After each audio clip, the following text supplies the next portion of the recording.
Graça e paz.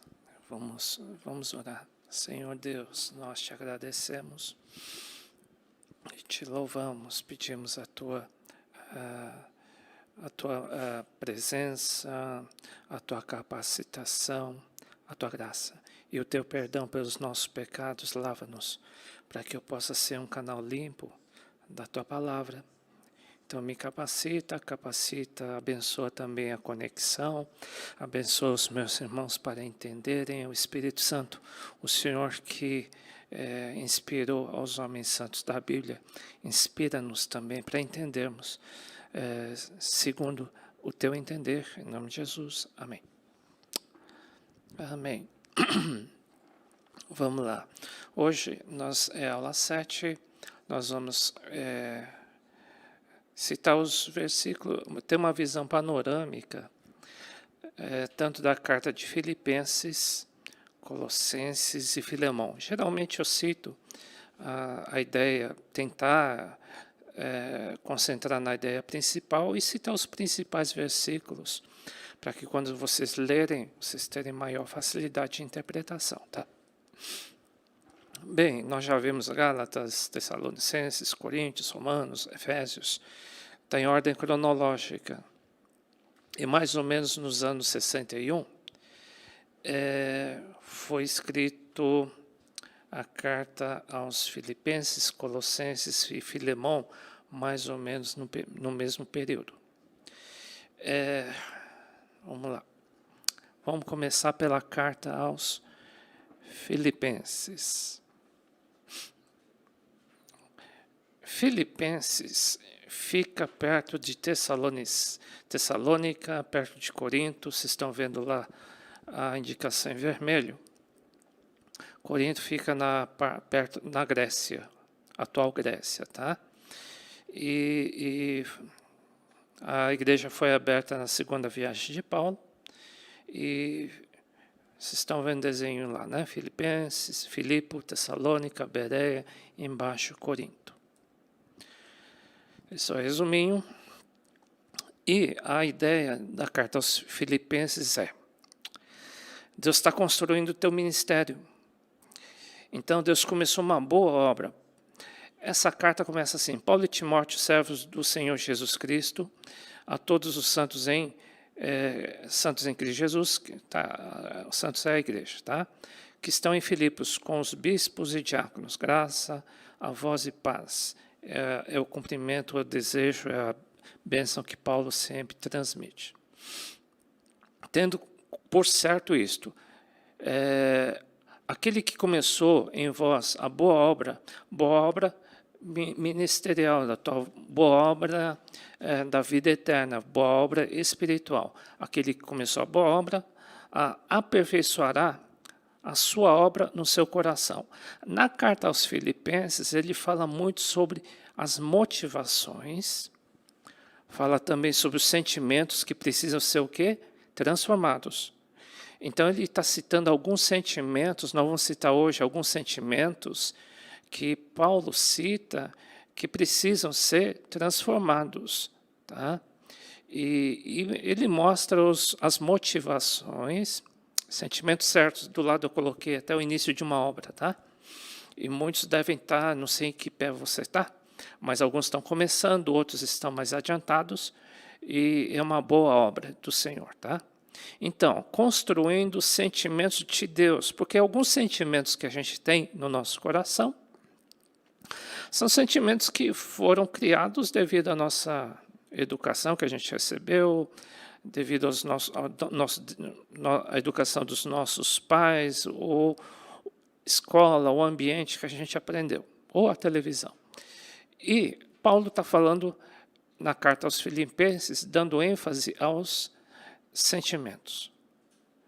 Por exemplo, sentimentos de amor e alegria no ministério, de servir a Deus.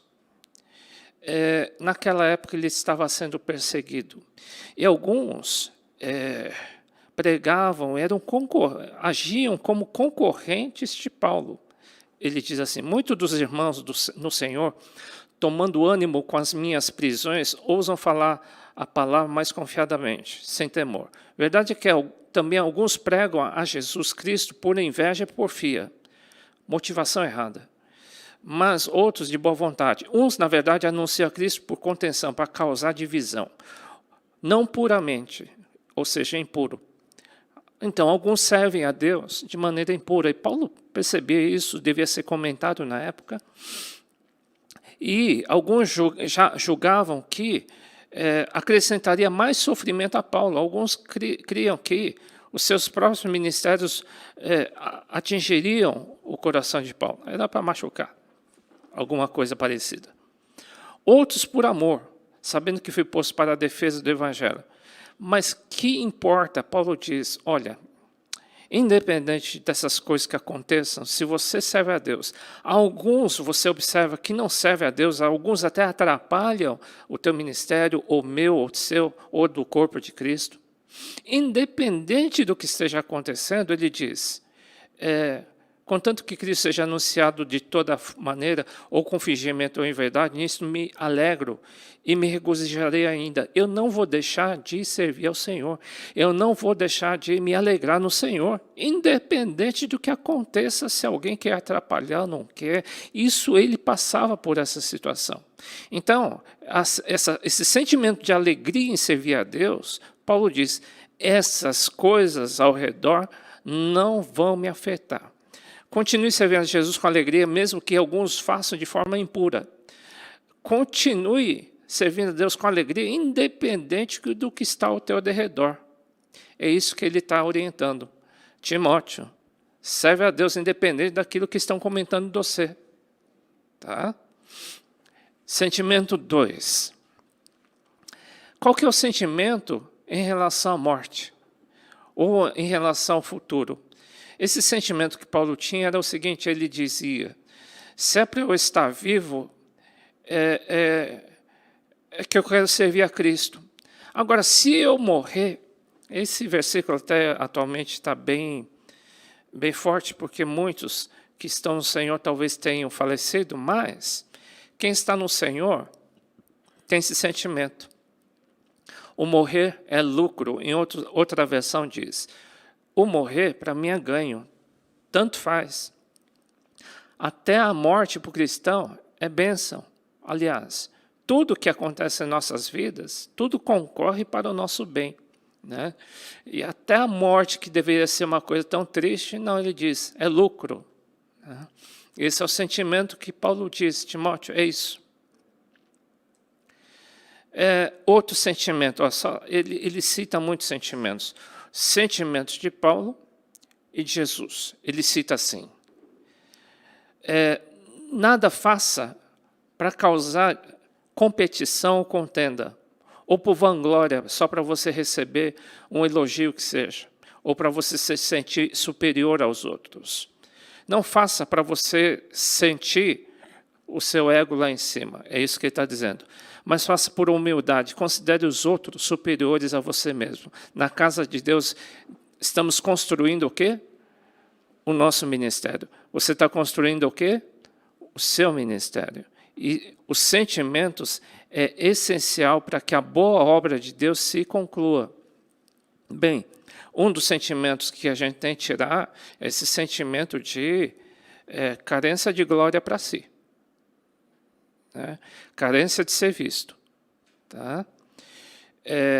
Não faz isso. E não se sinta superior aos outros. E não brigue pelo sentimento de poder. Paulo diz que Jesus, apesar de ter todo o direito, ele não chegou na frente dos outros dizendo, eu sou Deus, me respeitem. Olha, eu sou o dono do universo, eu criei todas as coisas, me respeitem. Ele não exigiu nada. Ele diz que, apesar de ser Deus, não teve por usurpação. Usurpação significa tomar força, o poder. Por mais que você ache que tem direito, eu tenho direito, Jesus tinha direito, mas ele não teve por usurpação ser igual a Deus. Ele não precisou brigar pelo poder.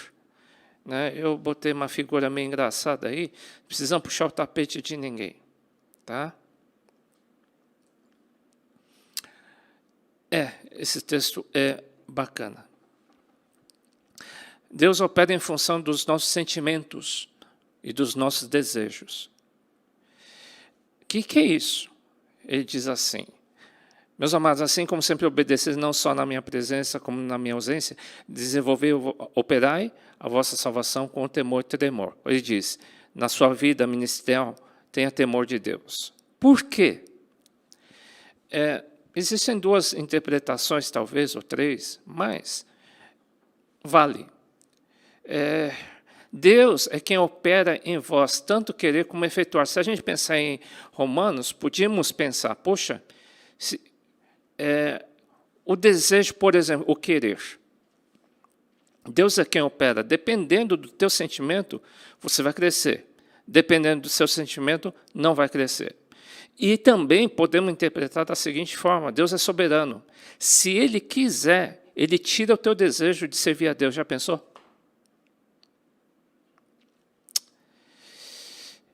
É possível chegar a tal ponto? Em Romanos diz que se Ele quiser, Ele coloca sentimentos contrários para não buscá-lo, hein?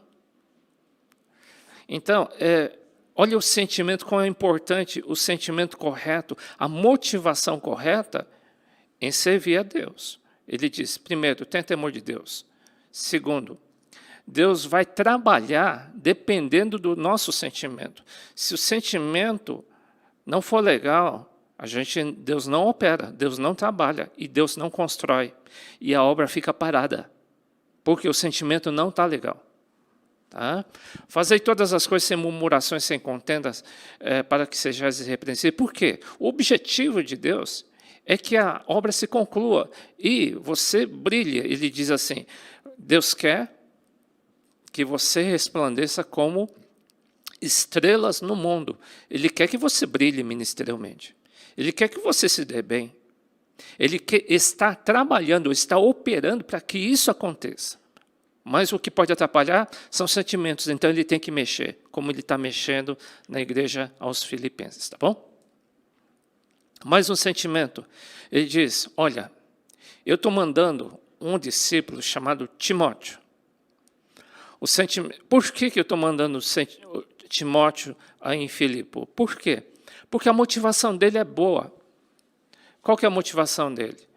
Espero no Senhor Jesus, em breve mandarei Timóteo para que eu também esteja de bom ânimo, sabendo dos vossos negócios, porque ninguém tem de igual sentimento que sinceramente cuide do vosso estado. Ou seja, Timóteo pensa, sente igual a mim. Porque todos, ele está generalizando, mas isso é forte, esse versículo. Todos buscam o que é seu, o que é do seu interesse. E não o que é de Cristo Jesus. Ou seja, mas tem alguns do tipo Timóteo, que ele visa Jesus Cristo, ele visa o corpo de Cristo, ele visa não a si, ele visa os outros. Ele visa especialmente quem? Jesus Cristo. É isso que ele está dizendo. Paulo tinha alguém parecido com ele, com o mesmo sentimento. E tenha cuidado dos maus obreiros. Ele diz assim, ele compara os maus obreiros com cães, ele chama de cães. Guardai-vos dos maus obreiros, guardai-vos da circuncisão. Você vê que ele está falando do ministério, do seu chamado, do meu chamado. Porque a circuncisão era um ensino dos judaizantes, porque eles queriam que os cristãos se tornassem judeus. Então ele comenta sobre os que pregam a circuncisão. Eles queriam que os cristãos se tornassem judeus. Tá? Está falando da circuncisão. E são pessoas, o que são maus obreiros? Aqueles que distorcem o sentimento de Deus, dizendo, Deus sente assim, e Deus diz, eu não sinto assim. Eles ensinam errado. Eles transmitem sentimentos errados de Deus. Deus, na verdade, não sente daquela forma. Como que vamos saber? É isso que ele está ensinando. Né? Que o sentimento está muito ligado ao ensino correto da palavra de Deus. Tá? Então, o mau obreiro transmite um sentimento que não é de Deus. Pega um versículo, olha a importância de pegar um versículo e transmitir a interpretação distorcida da palavra de Deus. Nós temos que ser muito, muito precisos em transmitir não só a interpretação do estudo da palavra de Deus, mas o Espírito que está por trás. Por quê? Porque foi o Espírito Santo que o Espírito que inspirou a Bíblia. E o mesmo Espírito, ele tem sentimentos, ele quer transmitir os seus sentimentos através da palavra de Deus, tá? Então, às vezes a palavra pode ser a mesma, mas o sentimento é diferente. E ele diz assim: irmãos, quanto a mim, não que eu tenha chegado, mas eu prossigo para o alvo, pelo prêmio da soberana vocação de Deus em Cristo. Por isso, todos quantos somos perfeitos, sentamos isso mesmo. Se sentis alguma coisa diferente, Deus revelará. Ele diz assim: não seja bom. Ele quer que você seja excelente no seu ministério. Ele quer que você tire 10 no ministério. Né? Muitos dizem, eu vou passar raspando, mas no reino de Deus não dá para passar raspando, você tem que ser excelente, tá, gente? Deus não quer bom, Deus quer excelente. Paulo diz assim, vamos prosseguir para o excelente, tá bom? E o sinal que você está em ordem, ele diz, a paz de Deus, a paz do Espírito Santo. Então você tem que estar muito sensível ao Espírito Santo. Não é paz na alma, é paz no Espírito. Muitos dizem, estou em paz na alma. Às vezes a gente pode estar em paz na cabeça, mas no Espírito Santo, o Espírito Santo pode estar triste. Então a gente tem que estar muito atento a discernir ou separar aquilo que é de Deus ou não. Às vezes o Espírito Santo está triste. Por quê? Tem alguma coisa errada. A paz de Deus que excede todo o entendimento, a paz do Espírito vai além do entendimento. Não é mente. Muita gente diz, estou em paz, mas não está em paz no Espírito, tá? E a paz do Espírito guardará os vossos corações, a tua vida ministerial, a tua vida espiritual e vossos pensamentos em Cristo Jesus, tá bom?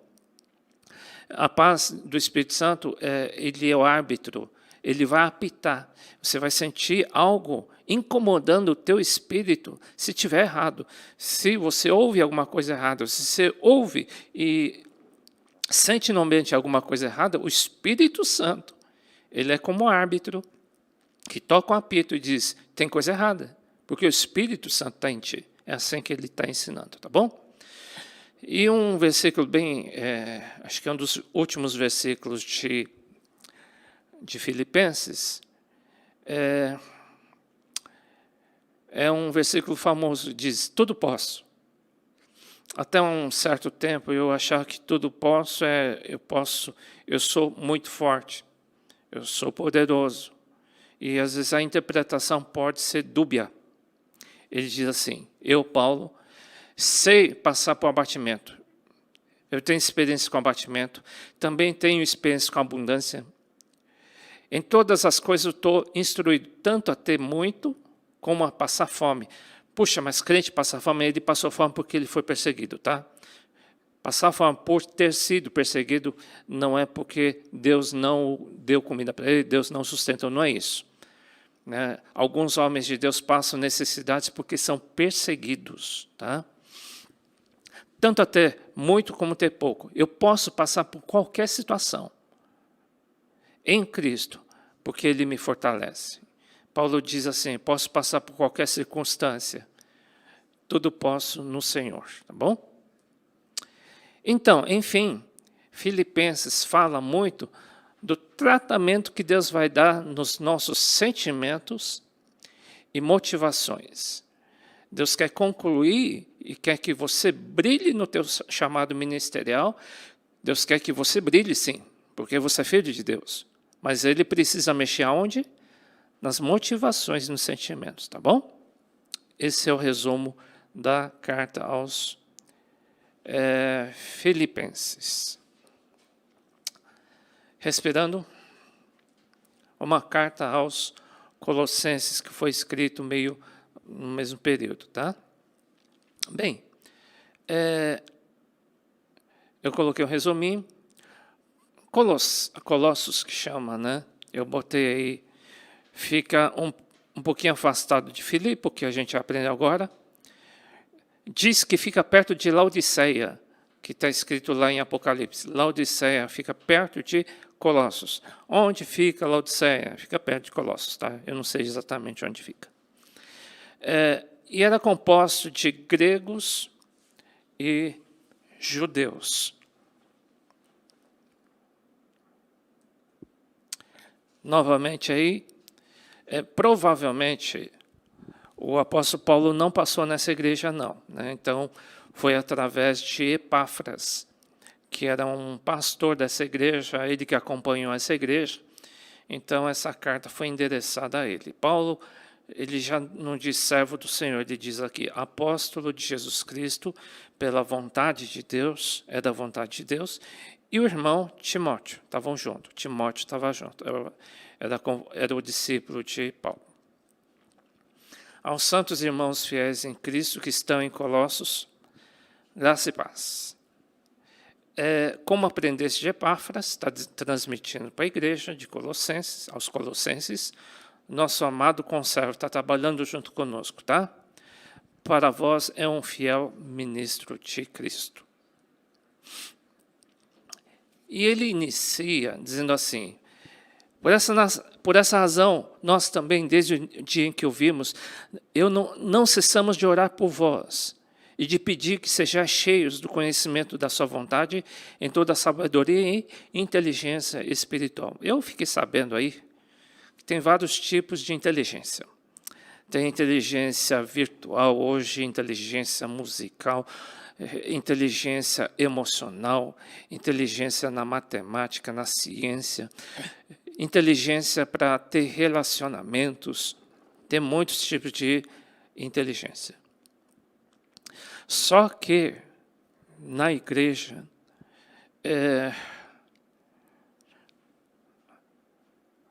muitos têm a inteligência intelectual, acho que a maioria tem, né?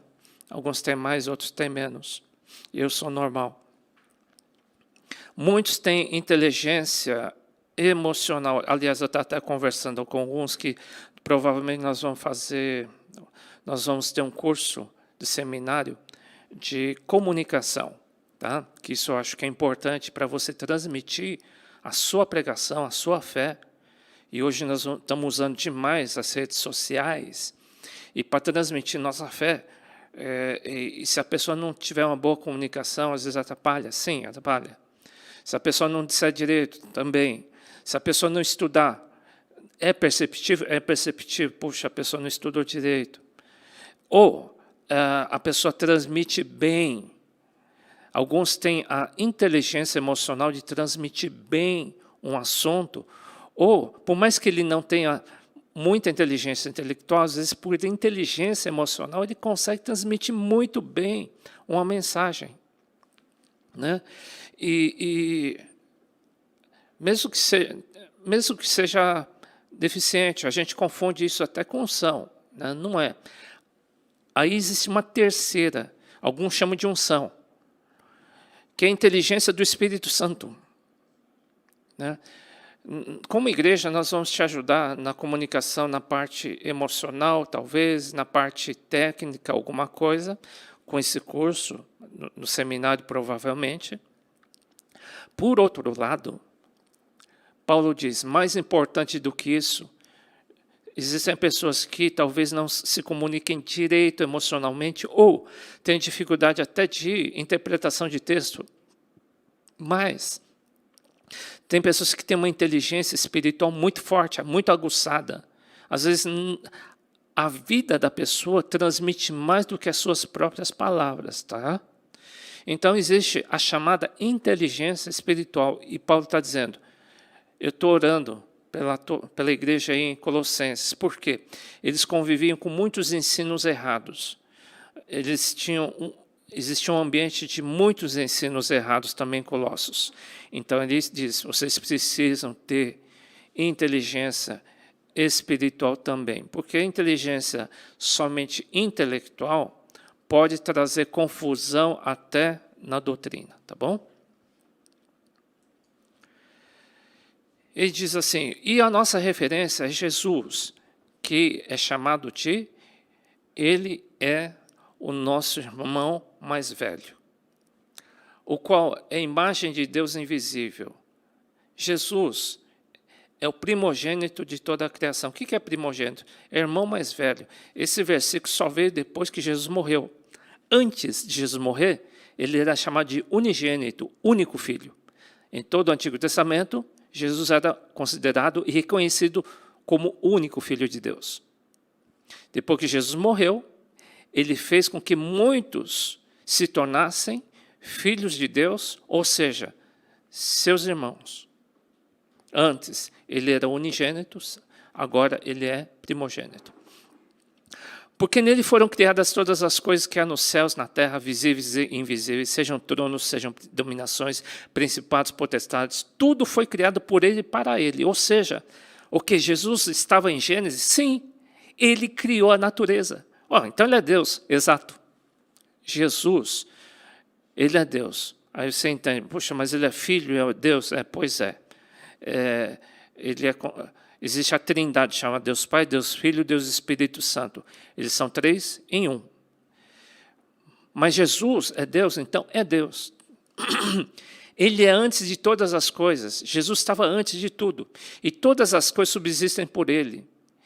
E apesar disso, ele, nós citamos na vez passada, ele é o comandante da igreja, ele é o cabeça do corpo da igreja. Ele que manda. Ou seja, como que ele manda se eu não vejo? Ele enviou o Espírito Santo. Olha a importância do Espírito Santo, sermos sensíveis ao Espírito Santo. Porque se a gente não tiver a inteligência espiritual e sensibilidade do Espírito Santo, a gente não identifica a vontade de Deus. Né? E, às vezes, já pensou, se eu não identificar qual que é a vontade de Deus, como que eu vou saber o que o cabeça, que é Jesus Cristo, pensa? Qual que é a direção que ele está dando para a nossa igreja? Nós precisamos ter inteligência espiritual. Qual a direção que Deus dá para um grupo que você está tendo? Para uma célula que seja. É assim, é um protótipo, já começa por aí, tá? Um protótipo de uma coisa maior, tá? É o princípio primogênito de todos para que em tudo tenha a superioridade ou preeminência. É superioridade, tá? A vós também que no outro tempo ereis estranhos e inimigos no entendimento pelas vossas obras, antes vocês eram inimigos de Deus. Agora, contudo, vos reconciliou. Antes eram inimigos, agora não, está reconciliado no corpo da sua carne pela morte, para perante ele vos apresentar santos, irrepreensíveis e inculpáveis. Se, na verdade, permaneceres fundados e firmes na fé, se você se mantiver firme, você é um reconciliado de Deus, você é amigo de Deus, se mantiver firme na fé. Tá? Não deixe a tua fé na palavra de Deus, não deixe de ficar firme naquilo que Jesus pensa, tá? Então, se mantenha reconciliado. Como que eu me mantenho amigo de Deus? Mantenha firme na fé. Senão você vai sentir que a igreja é tua inimiga. Se você tem o Espírito Santo, você vai sentir falta de paz. Se você tiver falta de paz com a igreja, você tem que aprender. Você está se movendo da sua fé. Tem alguma coisa que você tem que consertar, tá bom? Na qual também estáis circuncidados. Circuncisão no Antigo Testamento era o sinal que a pessoa era judeu. Ou seja, ele era do povo de Deus. A circuncisão servia para quê? Para que a pessoa se integrasse ao povo de Israel, dizendo, ele, meu filho, a partir de hoje, é israelita ou filho de Deus do povo de Israel. Tá bom? Só que ele está usando esse mesmo termo para o Novo Testamento. Ele diz, no Novo Testamento, no qual também estáis circuncidados com a circuncisão não feita por mão dos despojos do corpo, dos pecados da carne, pela circuncisão de Cristo. Ou seja, ele está dizendo, hoje, nós não somos circuncidados igual os judeus. Aquela circuncisão não vale para nós. Ele diz, sepultados com ele no batismo. Ele está dizendo, circuncisão, no Novo Testamento, é um batismo nas águas. Então, quando você batiza nas águas, você é circuncidado. E o batismo das águas faz com que você faça parte integrante do quê? Da igreja. Aí você entra no corpo de Cristo. Você faz parte integrante do corpo de Cristo. Aí você faz parte de Cristo, né? Então o batismo é importante? Sim, é a circuncisão. Ela que te dá validade no mundo espiritual que você faz parte da igreja de Cristo. Para quem não foi batizado ainda, ela te valida. Ela é como se fosse um documento espiritual, mas visível, que você faz parte da igreja. Por isso que na ceia do Senhor, nós recomendamos que todos que tomam ceia do Senhor sejam batizados nas águas, tá? Porque aí a gente entende que você está integrado no corpo de Cristo, você faz parte da igreja, você faz parte, você é membro do corpo de Cristo. Tá bom?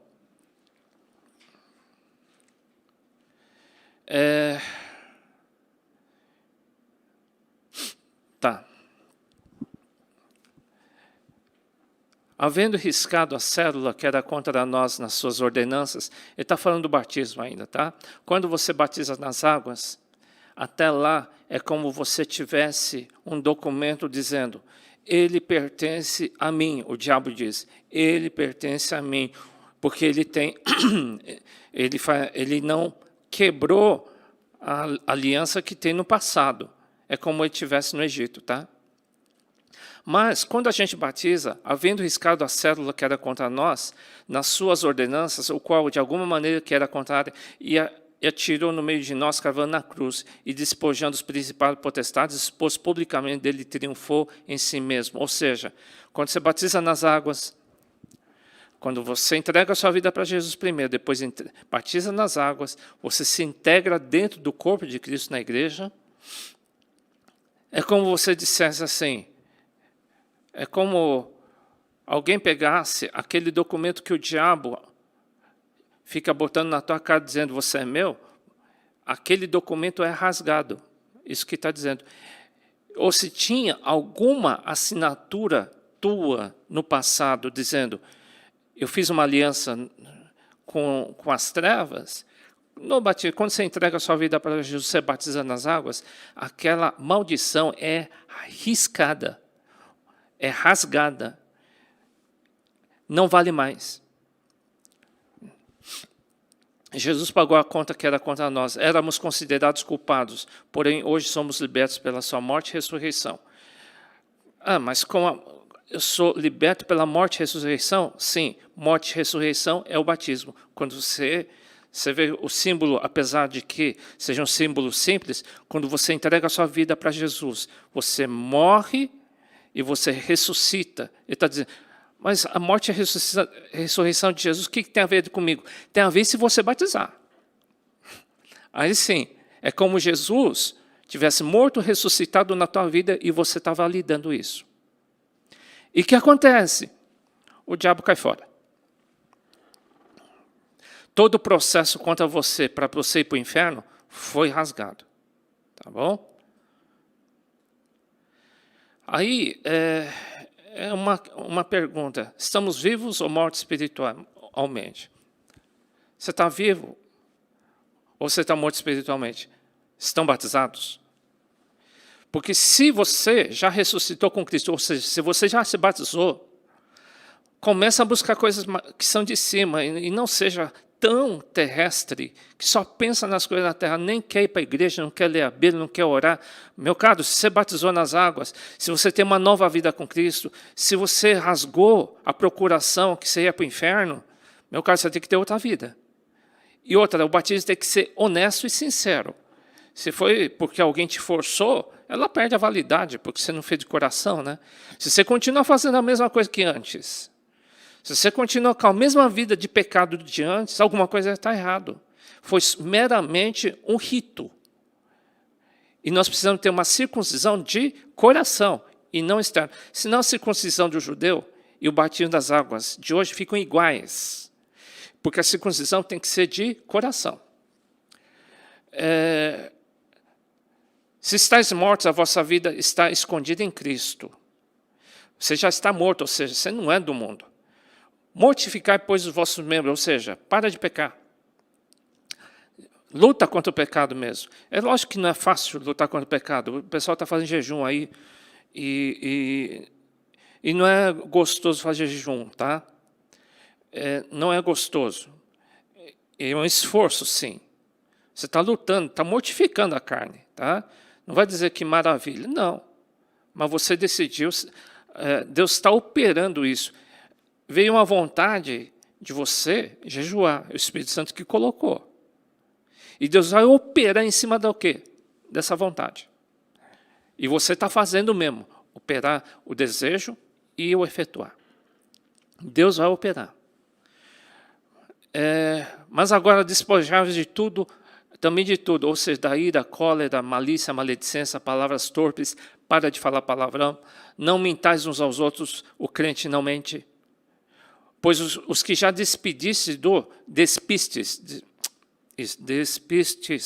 do velho homem com seus feitos, ou seja, já batizamos, vamos deixar de praticar aquilo que eu fazia de tão feio e que não glorificava ao meu cabeça, que é Cristo.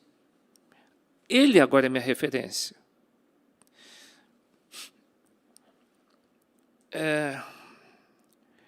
E aqui é um pouquinho de repetição de Filipenses, tá?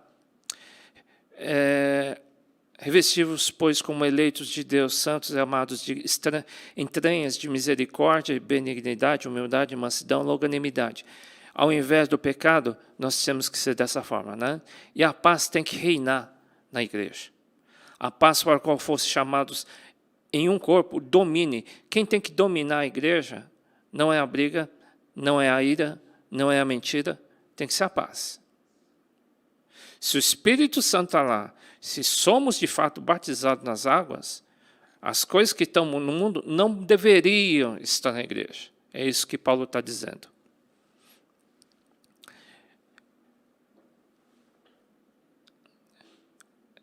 Ninguém vos domine,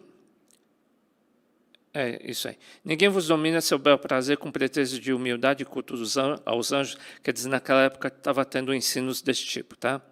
Envolvendo-se em coisas que nunca viu, estando debalde inchado na sua carnal compreensão, e não ligado à cabeça, que é Cristo.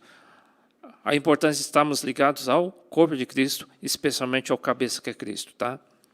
Do qual todo corpo, provido, organizado pelas juntas e ligaduras, vai crescendo em aumento de Deus. Ou seja, temos que estar ligados ao corpo de Cristo.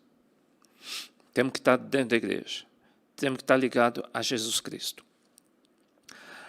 As quais coisas todas perecem pelo uso, segundo os preceitos e doutrinas dos homens, as quais têm, na verdade, alguma aparência de sabedoria, em devoção voluntária, humildade e disciplina do corpo, mas não são de valor nenhum, senão para a satisfação da carne. Ou seja, existem, sim, ensinos que pode até parecer santo e agradável. Ele está dizendo, não vem de Deus. Tem ensinos que não são de Deus. Ele está dizendo, cuidado com ensinos errados, tá? Cuidado com ensinos falsos. E outra, que a palavra de Cristo, ou seja, a Bíblia, a vida que você tem com Cristo, aquilo que Deus fala no teu coração, aquilo que está cheio do teu coração, que é a palavra de Deus, né? Habite, more em vós com abundância, ou seja, seja cheio da palavra de Deus, não só no conhecimento, mas na prática, tá? Então, tem que estar cheio de seminário, tem que estar cheio mesmo de culto, tem que estar cheio do estudo da palavra, tem que estar cheio de jejum mesmo, tem que estar cheio do curso de obreiro, cheio no sentido cheio, não cheio de estar cansado, tá? Está cheio da palavra de Deus. Ensinando-vos e admoestando-vos, o que é isso? Avisando um ao outro, você tem que ser um canal de bênção para o teu irmão. Avisando um ao outro a palavra de Deus, ensinando na célula, ensinando na igreja, louvando a Deus, através de salmos, hinos, através dos seus louvores, alguns estão no louvor, outros louvam a Deus, outros têm cânticos espirituais, como está dizendo aqui, outros profetizam, né? Com graça no seu coração. Então, é a maneira de a gente avisar um ao outro. Como? Através dos cânticos, através de uma pregação, através de uma profecia, através de um louvor, através de hinos, e assim por diante, tá? E um último comentário da carta aos Colossenses. Ele dá uma saudação e recomendação final. Como foi uma das últimas cartas de Paulo, depois de tantos anos de ministério, ele abriu várias igrejas enormes, acho que as igrejas que ele abriu eram as maiores, né? Mas, apesar disso, por causa das crises, provavelmente das perseguições, ele recomendou somente 7 pessoas. Ele recomendou Tíquico, Onésimo, Aristarco, Marcos, que no começo ele fugiu, né? Era sobrinho de Barnabé. Esse Jesus não é o Jesus nosso, tá? Epáfras, que é desse livro de Colossenses, Lucas, escreveu Lucas, médico. Ele diz assim: esse pessoal botou a mão no fogo por mim, né? Mas ele falou, mas são aqueles que sobraram, tá? Então, depois de tantos anos ministeriais, o apóstolo Paulo ele falou, olha, ele citou essas pessoas que mantiveram o quê? A fidelidade e não fugiram, tá bom? Eu vou para a última carta, que é a carta de Filemon, que é bem curtinho. Carta a Filemon. Eu coloquei um resumo para vocês darem uma olhadinha aí. De novo, Paulo, prisioneiro de Cristo Jesus, irmão Timóteo. A você, Filemon, nosso amado cooperador, ele está mandando essa carta a Filemon. Não se sabe direito para onde que era, tá? Mas devia ser uma igreja, claro, o ministério de Filemon. A irmã Áfia, a Arquipo, nosso companheiro de lutas, e a igreja que se reúne com você em sua casa. A vocês, graça e paz da parte de nosso Senhor, Pai e Senhor Jesus Cristo. Bem, ele mandou essa carta. Por quê? Ele está falando do Onésimo. Onésimo é um discípulo de Paulo, como Timóteo. Aí você diz, mas mandou uma carta de Filemon só por causa dele? É, só por causa dele. Então deve ter importância, né? Era um discípulo de Paulo. Era um seguidor de Paulo. Tá? E ele cita, de acordo com a carta, mais ou menos a vida de Onésimo. Tá? Dá para dar uma noção do que Onésimo era e o que ele se tornou. Ele diz assim, Filemon, suplico que demonstre bondade a meu filho Onésimo. Ele chama de filho já. Tornei-me pai dele na fé quando estava aqui na prisão. Ou seja, ele foi preso. Eu não sei se justamente ou injustamente, ou se foi por tá pregando a palavra ou não. Pode ser que não. Tá? Pode ser que não. Paulo, sim, foi preso porque ele pregava a palavra. Só que Onésimo, ele estava junto com Paulo na prisão. Onésimo não lhe foi, Filemon, de muita utilidade no passado. Então, ele era da igreja de Onésimo. Não, de Filemon. Ele deu trabalho para Filemon. Ou seja, ele não foi útil, mas agora é muito útil para nós dois. Ou seja, ele mudou. Aqui na prisão, ele mudou. Por que mudou? Estava convivendo com Paulo, tá? O apóstolo Paulo. Eu envio de volta a você. Quer dizer, Filemon deve ter saído da prisão e estava voltando a Filemon. E Paulo está dizendo, estou mandando para você. E com ele vai meu próprio coração. Olha a mudança de Onésimo. De alguém inútil se tornou o quê? Filho. Tá? Paulo diz, eu gostaria de mantê-lo aqui comigo, enquanto estou preso por anunciar as boas novas. Assim ele me ajudaria em seu lugar. Mas eu nada quis fazer sem seu consentimento. Meu desejo era que você ajudasse de boa vontade e não por obrigação. Ou seja, Filemão conhecia Onésimo do passado. Então, Paulo foi com muita delicadeza a Filemão, dizendo, eu sei do passado dele. Ao que parece, você perdeu Onésimo por algum tempo para ganhá-lo de volta para sempre. Ele já não é um escravo para você, é mais que um escravo, é um irmão, ele se tornou um irmão. Ele era de um jeito, mas hoje, Onésimo não é assim. Especialmente para mim, Paulo. Agora, ele será muito mais importante para você, Filemão, como pessoa e como irmão no Senhor. Ele vai te ser útil à beça. Paulo está dizendo, olha, Filemão, pode crer, ele mudou. Né? Portanto, se me considera seu companheiro na fé, ou seja, Filemão, se você confia em mim, receba-o como receberia a mim.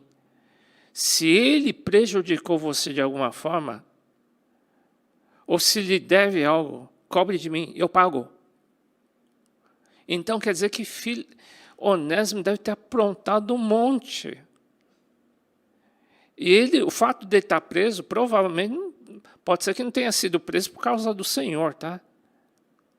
É porque ele deve ter feito coisa errada. Eu, Paulo, escrevo do próprio punho, eu pagarei. E não mencionarei que você me deve a sua própria vida. Sim, meu irmão, faça-me essa gentileza no Senhor, reanime meu coração em Cristo, me deixe feliz aí, receba Onésimo, que ele vai te ser útil à beça. Né? Ele foi transformado, tá bom? É o caso de Onésimo. Paulo recomenda Onésimo, eu fiz um resumo. Paulo se tornou pai na fé de Onésimo. Olha, independente do histórico da pessoa, Onésimo se tornou um filho de Paulo, tá? Ele não foi bem no passado, Onésimo, mas é bom no presente e será no futuro.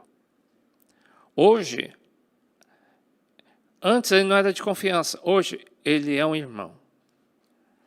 Paulo bota a mão no fogo por Onésimo, ao ponto de um apóstolo, no final do seu ministério, depois de tanta experiência, depois de tanta traição, porque Paulo recebeu traição à beça, hein? Ele diz, eu boto a mão no fogo pelo Onésimo. Que coisa, hein? E olha o histórico de Onésimo, não foi muito bom. Paulo recomenda muito Onésimo. Em resumo, né? Falando de Filemão, a carta aos Filemão, como a gente pode ter um bom resultado num discipulado, no mentoreamento. Muitos têm feito mentoreamento de 1, 2, 3, 10, 15 pessoas ou muito mais. Mas independente do passado da pessoa, se existem onésimos, né? Vamos criar onésimos independente do passado, e isso foi um bom resultado de um bom mentoreamento de Paulo. Paulo não tinha 100% de acerto, tá, gente? Porque ele discipulou muita gente traiu, tá? Então, mas nesse caso de Onésimo, ele independente do passado da pessoa, ele se tornou o quê? Um irmão, tá? E alguém que se pode botar a mão no fogo por ele, tá? Assim se tornou Onésimo. Um bom mentoreamento pode te trazer um resultado, o quê? Pode gerar um Onésimo na tua vida, tá bom? É isso. Terminei. Deus abençoe a todos e até amanhã no Café com Deus.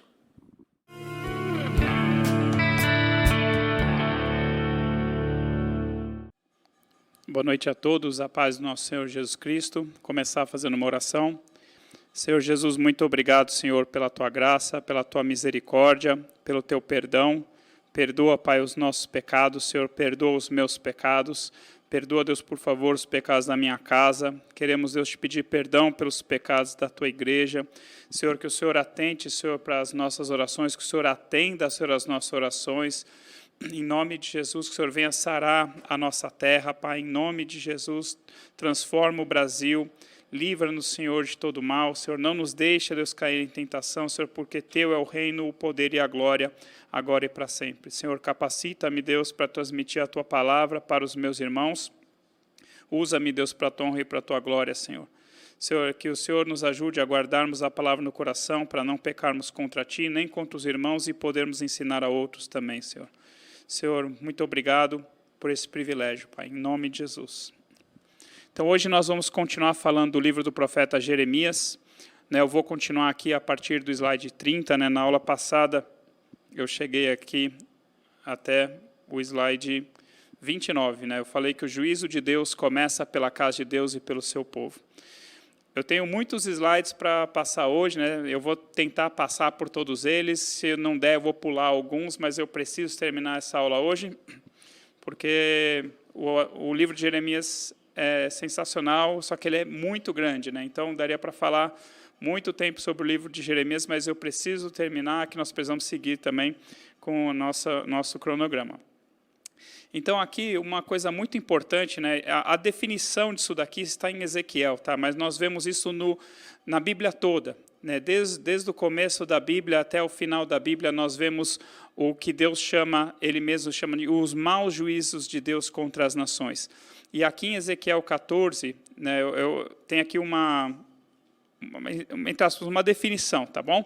Então, assim, veio ainda a mim a palavra do Senhor, dizendo, Filho do homem, quando uma terra pecar contra mim, cometendo graves transgressões, eu estenderei a mão contra ela e tornarei instável o sustento do pão, e enviarei contra ela a fome, e eliminarei dela homens e animais. Ainda que estivesse no meio desta cidade, ou dessa nação, esses 3 homens, Noé, Daniel e Jó, eles, pela sua justiça, salvariam apenas a sua própria vida, diz o Senhor Deus. Então, antes de continuar, aqui o primeiro mau juízo de Deus contra as nações que ele cita é a fome.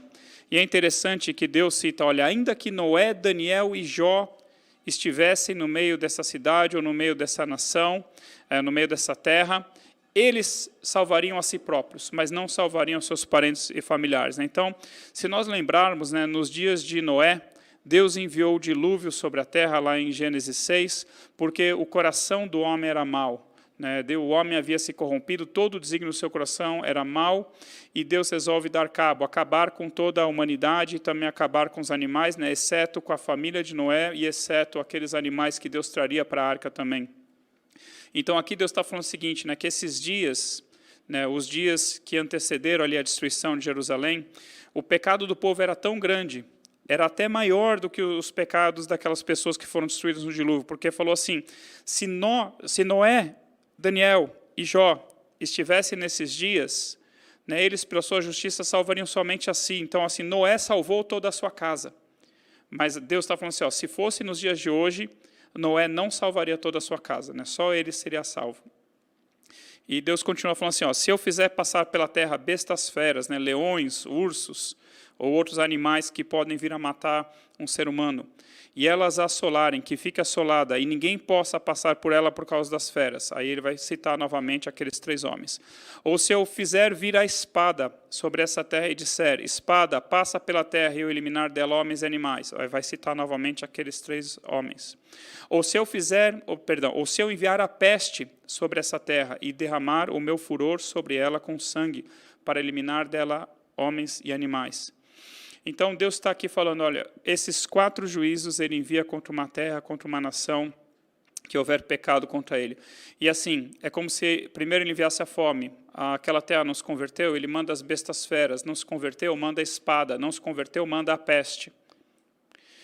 E olha só a conclusão, porque assim diz o Senhor Deus, quanto mais se eu enviar os meus 4 maus juízos, a espada, a fome, as bestas feras e a peste, de uma só vez, contra Jerusalém, para eliminar dela homens e animais, mas eis que alguns restarão nela, que levarão fora tanto filhos como filhas, e eis que eles virão a vós outros. Ezequiel está profetizando aqui, falando, assim, Deus está falando através de Ezequiel para os judeus que já estavam no exílio. Então, você tinha uma parte aqui dos judeus que já estavam no exílio, e uma parte que ainda havia sobrevivido, ainda havia ficado ali em Jerusalém, que Nabucodonosor permitiu que eles ficassem. Então, Deus está falando para aqueles do exílio, eu vou destruir Jerusalém. Eu vou mandar os meus 4 maus juízos de uma só vez. Eu vou mandar a espada, a fome, as bestas feras e a peste contra Jerusalém. Mas eu vou deixar escapar alguns. Por quê? Porque eles virão até vocês, e olha só, e eis que eles virão a vós outros, e vereis o seu caminho e os seus feitos. Aí vocês vão ver que eles eram de fato pecadores. E vocês ficaram consolados do mal que eu fiz vir sobre Jerusalém. Sim, de tudo que fiz vir sobre ela, eles vos consolarão quando virdes o seu caminho e os seus feitos. Isso é, as pessoas vão falar, olha, não foi à toa que Deus destruiu Jerusalém. Né? Imagina os sobreviventes da destruição de Jerusalém, né? A destruição final, ali onde Nabucodonosor queimou o templo, queimou os palácios, queimou a cidade, derrubou os muros, e alguns, né, vão ser levados cativos e outros simplesmente vão conseguir escapar de alguma forma, e Deus falou assim, olha, a hora que essas pessoas chegarem até vocês, vocês vão ver que não foi à toa que eu os destruí.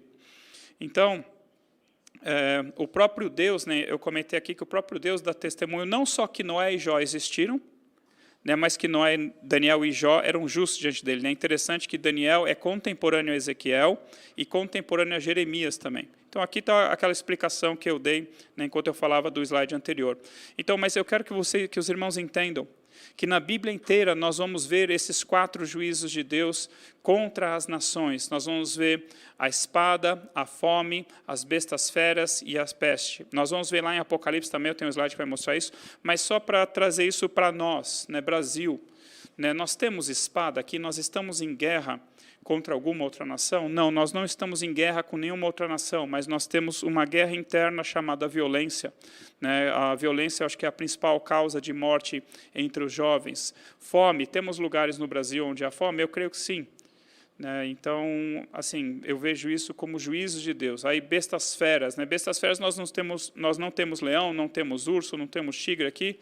Volta e meia a gente ouve alguma desgraça que aconteceu, né? Seja com um ataque por cachorro, ou mesmo até em circo já vi acontecer, né, nas notícias, claro, criança que passou muito perto da jaula do leão ou do tigre, ou mesmo no zoológico, assim, mas não se aplica, tá, pelo menos a meu ver. Mas peste nós temos de monte aqui.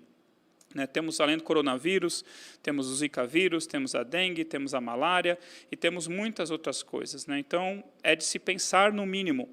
Se o Brasil está debaixo de juízo de Deus, se as nações estão debaixo de juízo de Deus, ou se o que está acontecendo é mera obra do acaso, ou se essas coisas são simplesmente de Satanás, mas seja lá o que for, né, o que nós precisamos fazer é nos humilhar diante do Senhor, clamar a Deus pela sua misericórdia. Né? Independentemente de qual a origem daquilo que nós estamos passando, a solução é o Senhor Jesus Cristo, a solução é nós clamarmos a Deus pela sua graça, pela sua misericórdia, pelo seu favor sobre as nossas vidas, tá bom? Então, eu quis mostrar isso lá no livro de Ezequiel, por quê? Porque nós vamos ver isso de monte no livro do profeta Jeremias. No profeta Jeremias, Deus, através do profeta Jeremias, várias vezes vai falar assim, olha, eu vou trazer contra esta cidade a peste, eu vou trazer contra essa cidade a espada, eu vou trazer contra essa cidade a fome. Né? Na aula passada eu comentei que eles chegaram aos pontos de comer seus próprios filhos por causa da fome. Deus trouxe a espada, Deus trouxe primeiro a Síria, depois a Babilônia. Perdão. Deus trouxe a peste, né? Então as pessoas que morreram dentro das cidades, elas não tinham de ser sepultadas, né? Seus cadáveres foram se acumulando e aquilo foi produzindo também enfermidades, né, no meio do povo.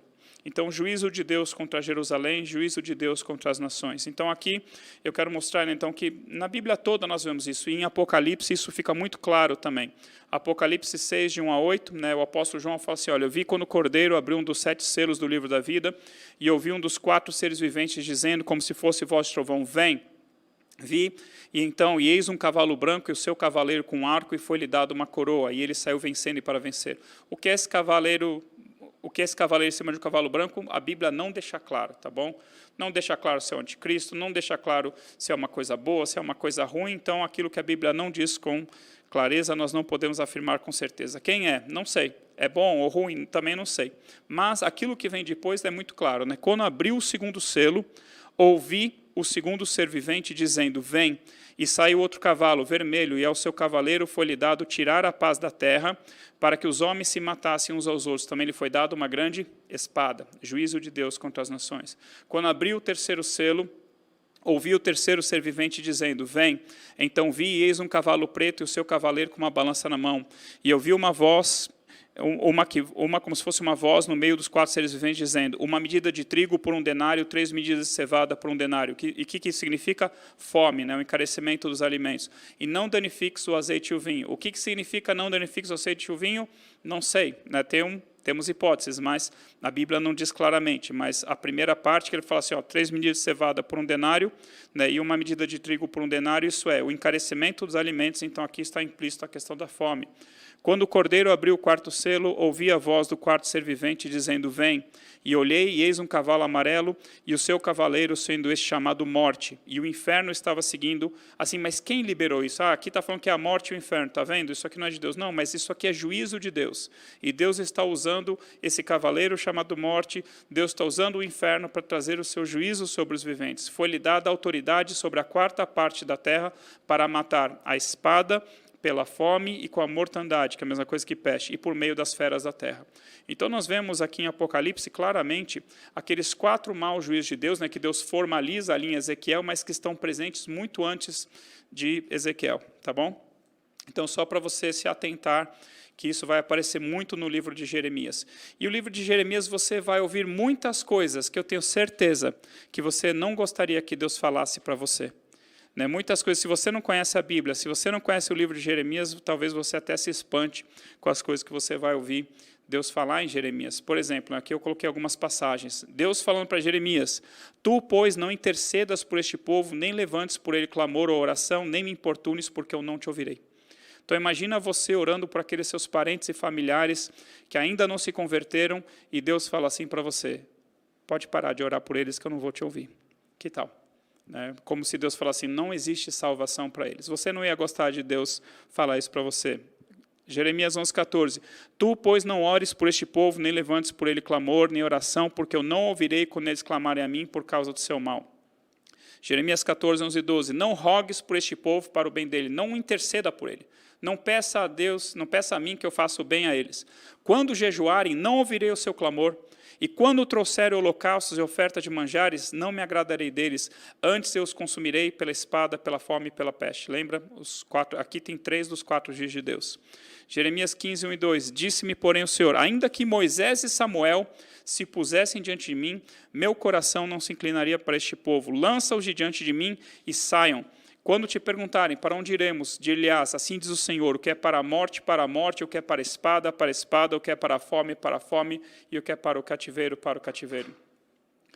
Aí Deus falando ali, Jeremias 15:6 também, tu me rejeitaste, diz o Senhor, voltaste para trás, por isso levantarei a mão contra ti e te destruirei. Estou cansado de ter compaixão. Então, você não ia gostar de Deus falando isso para você, você intercedendo pela sua família, você intercedendo pelas pessoas ao teu redor, e Deus falou assim, você orando assim, Deus tem compaixão dessas vidas, e Deus falou assim, eu estou cansado de ter compaixão. Agora é hora de juízo, não é hora de compaixão. Coisas que você não iria querer ouvir da parte de Deus. Continuando, Oséias, capítulo 1, versículo 8-9. Né? Oséias é contemporâneo a Isaías, né? Isaías é anterior a Jeremias. Então, depois de haver desmamado a filha, né, do profeta Oséias com sua esposa, depois Deus falou assim, coloca o nome dela de desfavorecida. Concebeu a sua esposa e deu à luz a um outro filho. Disse o Senhor a Oséias, põe-lhe o nome de não meu povo, porque vocês não são meu povo e eu não sou seu Deus. Então, aquele povo de Israel que julgava ser o povo de Deus, Deus fala para o profeta Oséias, né, ele tinha tomado uma mulher como esposa e falou assim, o filho que você vai ter dela, coloca nele o nome de não meu povo, porque vocês não são meu povo e eu não sou o Deus de vocês. Zacarias 11, 7-11. Apacentai, pois, as ovelhas destinadas para a matança, as pobres ovelhas do rebanho. Só lembrando que Zacarias é depois do retorno do exílio da Babilônia, tá bom? Então, é um momento em que Deus já usou de misericórdia para com o povo, né, para com os que sobraram, com aqueles que sobreviveram à destruição, e eles estão de volta a Jerusalém, e Deus está falando através do profeta Zacarias, tomei para mim 2 varas, a uma chamei de graça e a outra chamei de união, e apacentei as ovelhas. Dei cabo dos 3 pastores no mês, né? Não, graças a Deus, não é o pastor Thomas, o pastor Choro e o pastor Marcel, tá bom? Nem ninguém do nosso meio, não sei quem são esses 3 pastores. E eu perdi a paciência com as ovelhas. Imagina Deus falando assim, olha, eu perdi a paciência com as ovelhas, e também elas estavam cansadas de mim. Então disse eu, não vos apacentarei. O que quiser morrer, morra. O que quiser ser destruído, seja. E os que restarem, coma cada um a carne do seu próximo. Tomei a vara chamada graça. Você já ouviu aquela história que nós estamos no tempo da graça? Então imagina Deus falando assim, eu peguei a vara chamada graça e a quebrei, para anular a minha aliança que eu fizera com todos os povos.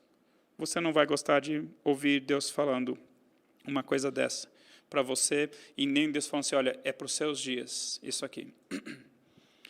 Outras coisas, né, que você não vai gostar. Eu comecei falando assim, coisas que você não vai gostar de ouvir Deus falando, que está lá em Jeremias, mas eu quero mostrar que tem coisas na Bíblia toda que você não iria gostar de ouvir. Por exemplo, Jesus falando assim, ó, nem todo o que me diz Senhor, Senhor, entrará no reino dos céus.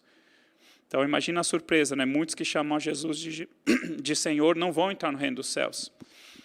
Mas aquele que faz a vontade do meu Pai que está nos céus. Muitos naquele dia hão de dizer-me, Senhor, Senhor, porventura não temos nós profetizado em teu nome, e em teu nome não expelimos demônios, e em teu nome não fizemos muitos milagres? Então lhes direi explicitamente, nunca vos conheci.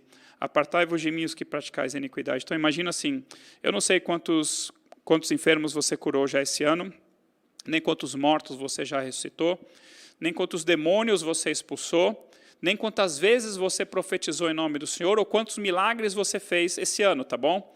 Mas imagina por aí pessoas que fizeram muitas dessas coisas, e por fazer essas coisas, por achar que estão sendo usadas por Deus, falar, Deus está comigo, e as pessoas começam a cair na libertinagem, começam a cair na carne, começam a praticar iniquidade.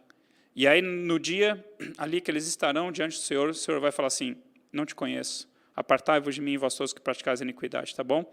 Então, é algo que você também não vai querer ouvir da parte do Senhor. Mateus 25, 41, 46. Então o rei dirá também aos que estiverem à sua esquerda, apartai-vos de mim, malditos, para o fogo eterno, preparado para o diabo e seus anjos.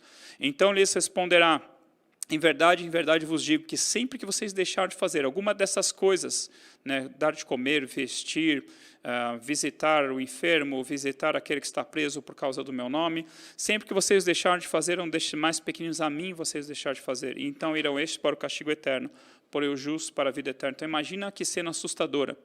Todas as nações, todas as pessoas reunidas diante do trono de Jesus Cristo, e os anjos começando a separar as ovelhas dos cabritos. E você vê um grupo e você vê o outro, não vou presumir em qual grupo que você vai estar, mas em nome de Jesus você esteja no grupo das ovelhas, que todos nós estejamos no grupo das ovelhas, mas imagina que assustador essa cena, você está sendo separado de um grupo, e você vê que no outro grupo lá está o pastor Thomas, está o pastor Miguel, está o pastor Dani Bonilha, está muitos homens e mulheres de Deus, você fala, e ainda Jesus não pronunciou a sentença, seria uma coisa muito assustadora. Então, o que eu coloquei aqui? Por causa de todas essas ameaças do Senhor, por causa de todas essas coisas que você não vai gostar de ouvir Deus falar, se Deus falar para você, leve a sério a sua salvação e a sua santificação, tá bom? É a única forma de nós vivermos assim de uma forma que agrada a Deus. Sem fé é impossível agradar a Deus, mas tem muitas outras coisas que nós fazemos que podem agradar ou desagradar ao Senhor. Tem uma frase que aparece muito no livro de Jeremias e também no livro do profeta Ezequiel, que é assim, eu serei o vosso Deus e vós sereis o meu povo. O que Deus está falando? Nesse momento vocês não são meu povo e eu não sou o Deus de vocês, que é aquilo que Deus falou através de Oséias, ali em Oséias 1:9 que eu citei. Lá em Levítico 26:12, Deus tinha falado assim, se vocês ouvirem a minha voz, eu serei o Deus de vocês e vocês serão o meu povo. Então, ser o povo de Deus é aquele que ouve a Deus e aquele que obedece a Deus. Então, nesse momento, Deus está profetizando assim, olha, um dia eu serei o Deus de vocês. E vocês serão meu povo, porque hoje vocês não são meu povo, nem eu sou o Deus de vocês. De fato, eles tinham voltado as costas para Deus e estavam servindo aos ídolos, isso por décadas, por gerações, ou por séculos, na verdade. Então, aqui, Jeremias 7, 21 a 28, ele está citando naquela passagem de Levítico, Deus falando assim, porque nada falei a vossos pais no dia em que os tirei da terra do Egito, nem lhes ordenei coisa alguma acerca de holocausto ou sacrifício. Isso é, muito antes de Deus falar qualquer coisa a respeito daquele monte de sacrifício e holocausto que o povo deveria fazer para obter perdão de pecados, para louvar o Senhor, em ofertas de ações de graças. Muito antes disso, o que Deus havia falado? Dai ouvidos à minha voz, e eu serei o vosso Deus, e vós sereis o meu povo. Aí, continuando ali onde está sublinhado. Mas não deram ouvidos, nem atenderam, porém andaram nos seus próprios conselhos e na dureza do seu coração maligno. Andaram para trás e não para diante. Desde o dia em que vossos pais saíram da terra do Egito até hoje, enviei-vos todos os meus servos, os profetas, todos os dias, começando de madrugada, eu os enviei. Mas vocês não deram ouvidos, nem me atenderam, antes endureceram a cerviz e fizeram pior do que os vossos pais.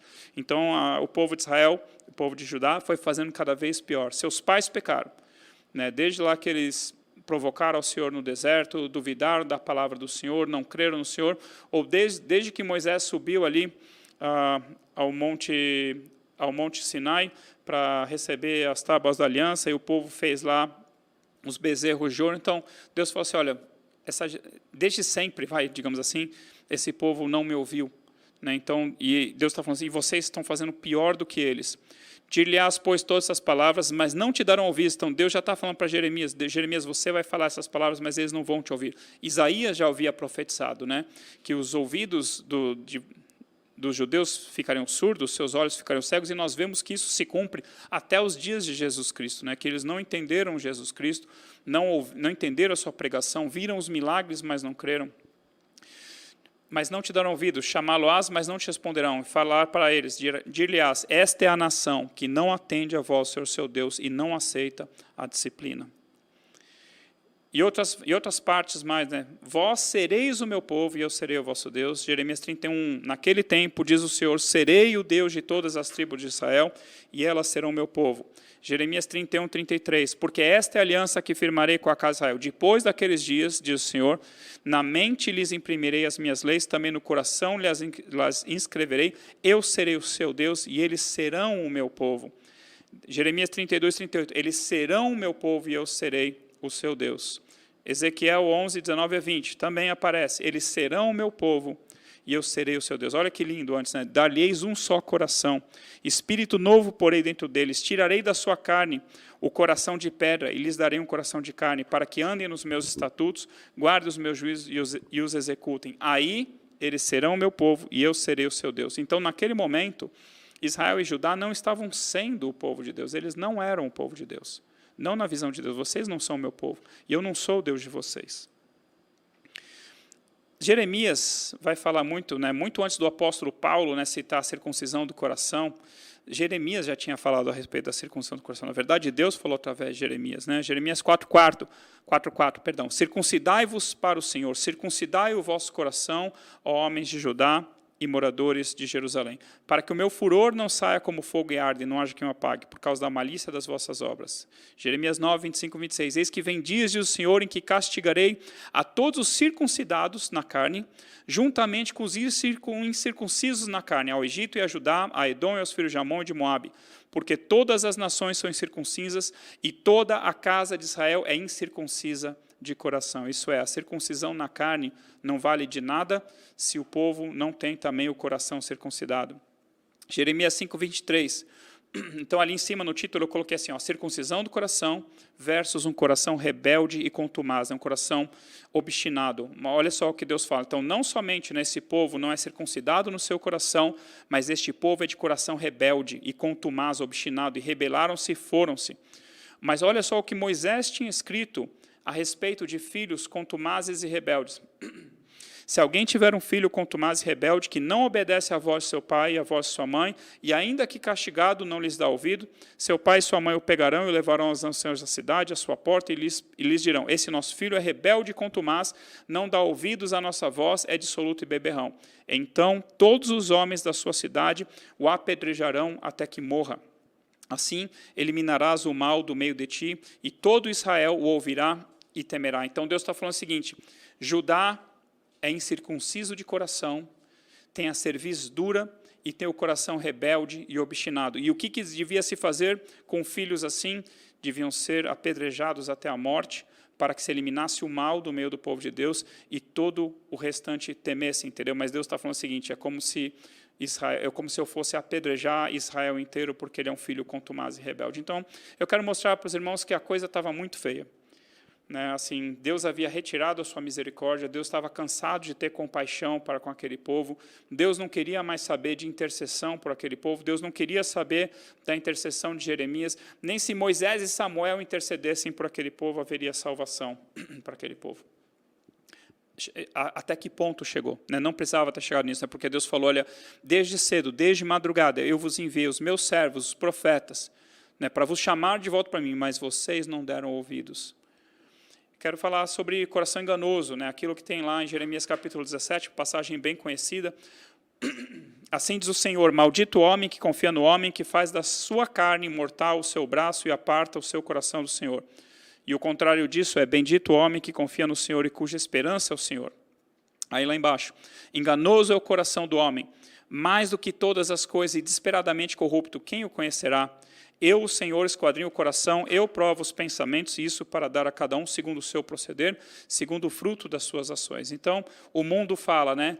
Olha, ouça o seu coração, confia no seu coração, deixa o teu coração te guiar, né? Filme da Disney, né? Mas o que a Bíblia fala?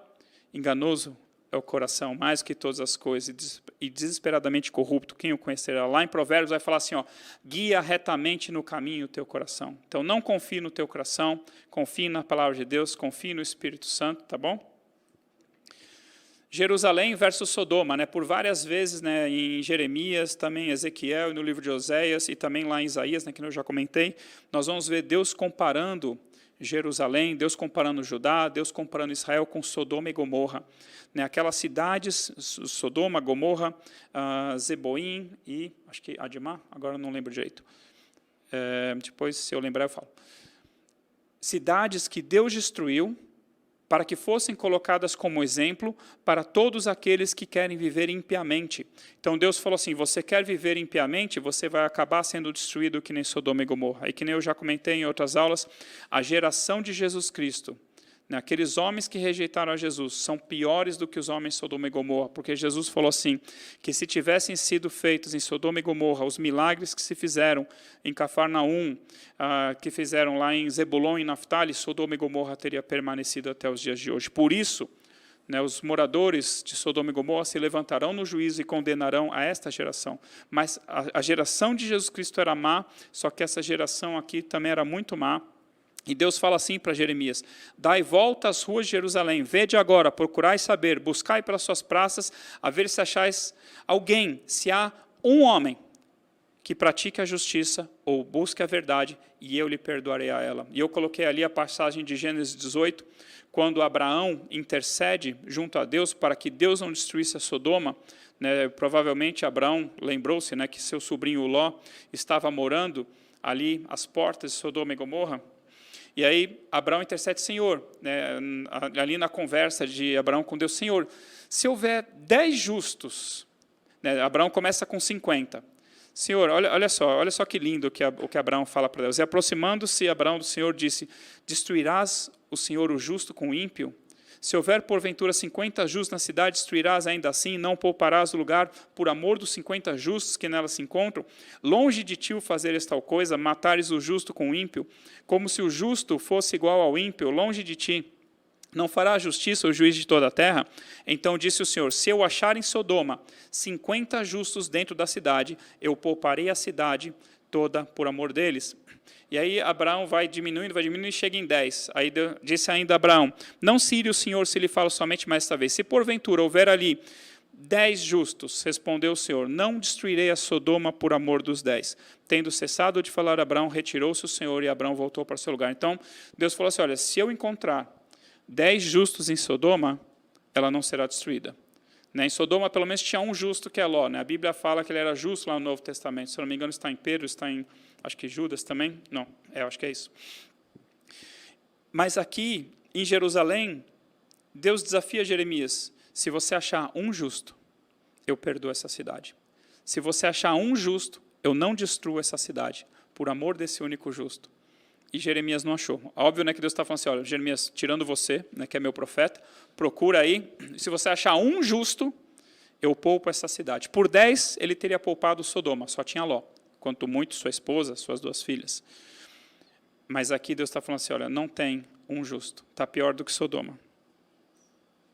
o problema do pecado, né? E eu já tinha citado isso lá quando eu dei aula sobre Isaías, né? Essa passagem ela é sensacional, né? Isaías 59, 1 e 2, ela explica muita coisa para nós. Assim, tem passagens na Bíblia que são sensacionais, são marcantes, assim, que elas servem até os nossos dias e vão continuar servindo, né? Eis que a mão do Senhor não está encolhida para que não possa salvar, nem surdo o seu ouvido para não poder ouvir, mas as vossas iniquidades fazem separação entre vós e o vosso Deus, e os vossos pecados encobrem o seu rosto de vós, para que não vos ouça. Então, o problema, né, que eu comentei na aula de Isaías, o problema que Jesus Cristo veio resolver, como o Cordeiro, era o problema da separação do homem com Deus por causa do pecado. E aqui, né, em Jeremias, Deus volta a tocar nesse assunto e fala ali no final, ali onde eu grifei em amarelo, as vossas iniquidades desviam estas coisas. Que coisas? Coisas boas. Né? Desvia a chuva, as semanas da colheita, e os vossos pecados afastam de vós o bem. Então, assim, o que impede que a nossa vida seja abençoada, ou ainda mais abençoada, é o pecado, tá bom? Então, Deus, o braço dele não está encolhido para que não possa salvar, nem surdo o seu ouvido para que não possa ouvir. Mas os nossos pecados fazem separação entre nós e o nosso Deus. Né? As nossas iniquidades fazem separação entre nós e o nosso Deus, e os nossos pecados fazem com que Deus encubra o rosto de nós. Né? Por isso que é importante, né, nós, obviamente, confessarmos nossos pecados a Deus, confessar os nossos pecados para sermos perdoados, né? Confessarmos a Deus para sermos perdoados, confessarmos aos nossos irmãos para sermos sarados, sermos também limpos pelo sangue de Jesus, pela palavra do Senhor, né? E andarmos em santidade, tá? Porque daí as bênçãos, Deus falou lá no livro de Deuteronômio, né? As bênçãos correrão atrás de nós, quando nós andarmos em obediência ao Senhor. Aqui uma lista de pecados, né, dos sacerdotes, dos escribas, dos profetas, dos príncipes e reis de Judá. Aqui é só para dizer o seguinte, olha, as principais pessoas da sociedade naquela época, todas elas estavam corrompidas, e o povo também estava. Né? Então, o sacerdote estava corrompido, o escriba estava corrompido, o profeta estava corrompido, os príncipes, os reis de Judá estavam corrompidos. Deixa eu ver, escolher aqui uma passagem. Jeremias 2,8, né? Logo para começar, então, logo no comecinho de Jeremias, Deus falando, né? Isso lá nos dias de Josias já. Os sacerdotes não disseram onde está o Senhor, então, assim, sacerdotes que não buscavam a Deus. E os que tratavam da lei, os escribas, não me conheceram, né? Então as pessoas liam a palavra de Deus e não entendiam.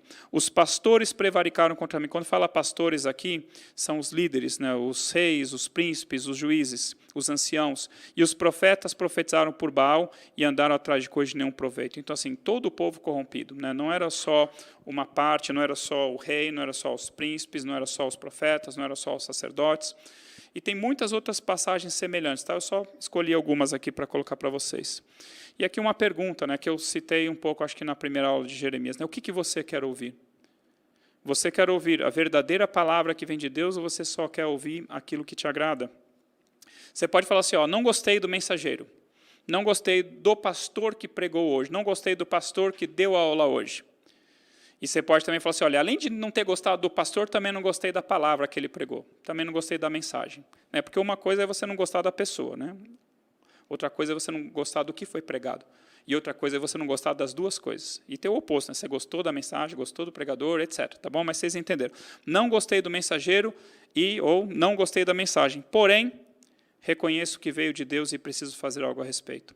Ó, não gostei do pregador, não gostei do jeito que ele fala, não gostei da mensagem, mas eu reconheço que é de Deus. Então, eu preciso mudar, eu preciso ser transformado, eu preciso fazer algo para mudar. Tá bom? Eu preciso corresponder àquilo que Deus semeou na minha vida. Ou você fala assim, vou mudar de canal. Né? Não resolve.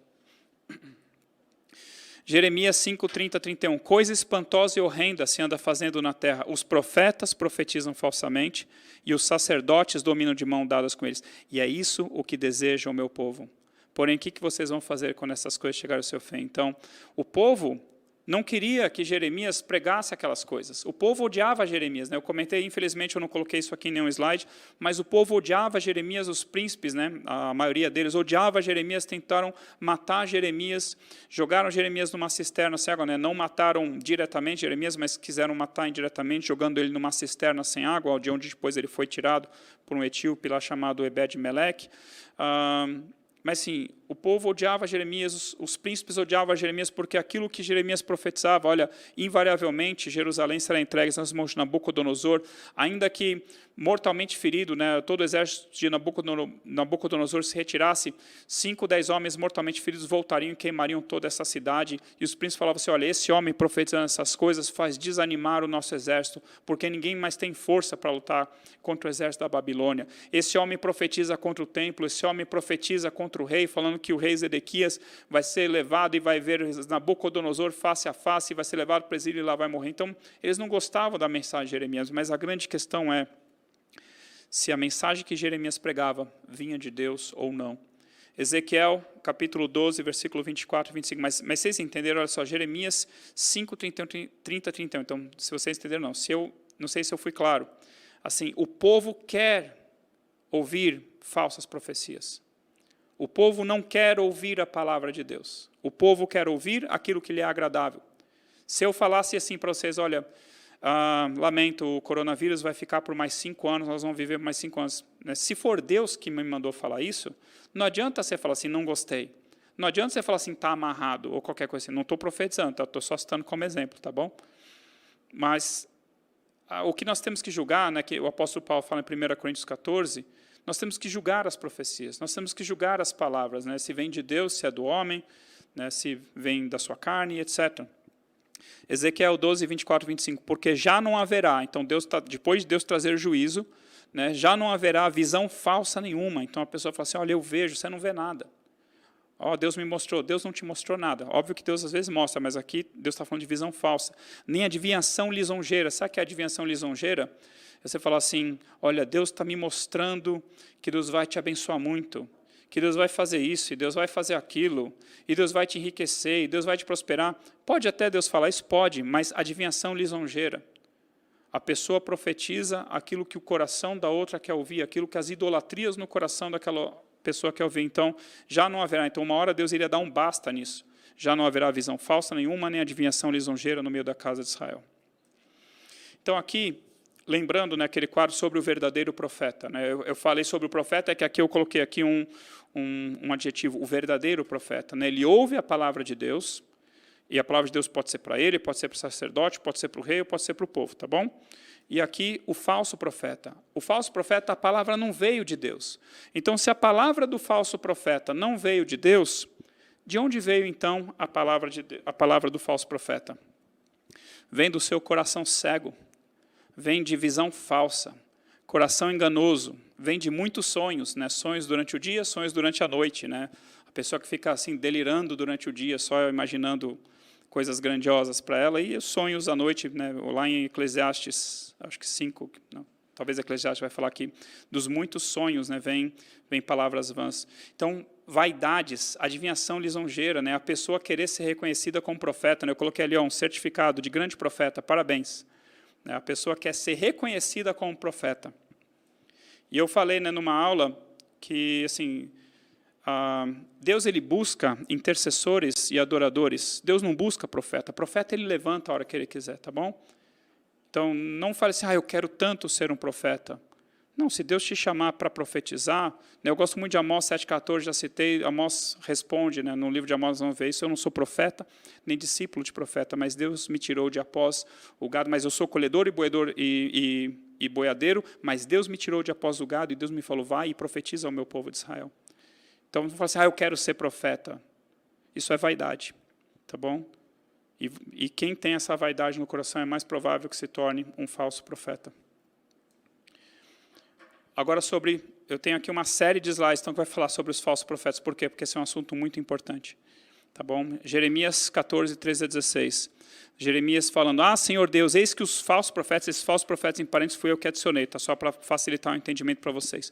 Eis que os falsos profetas lhes dizem, não vereis espada, nem tereis fome, mas vos darei verdadeira paz neste lugar. Então, isso é o oposto daquilo que Deus estava falando através do profeta Jeremias.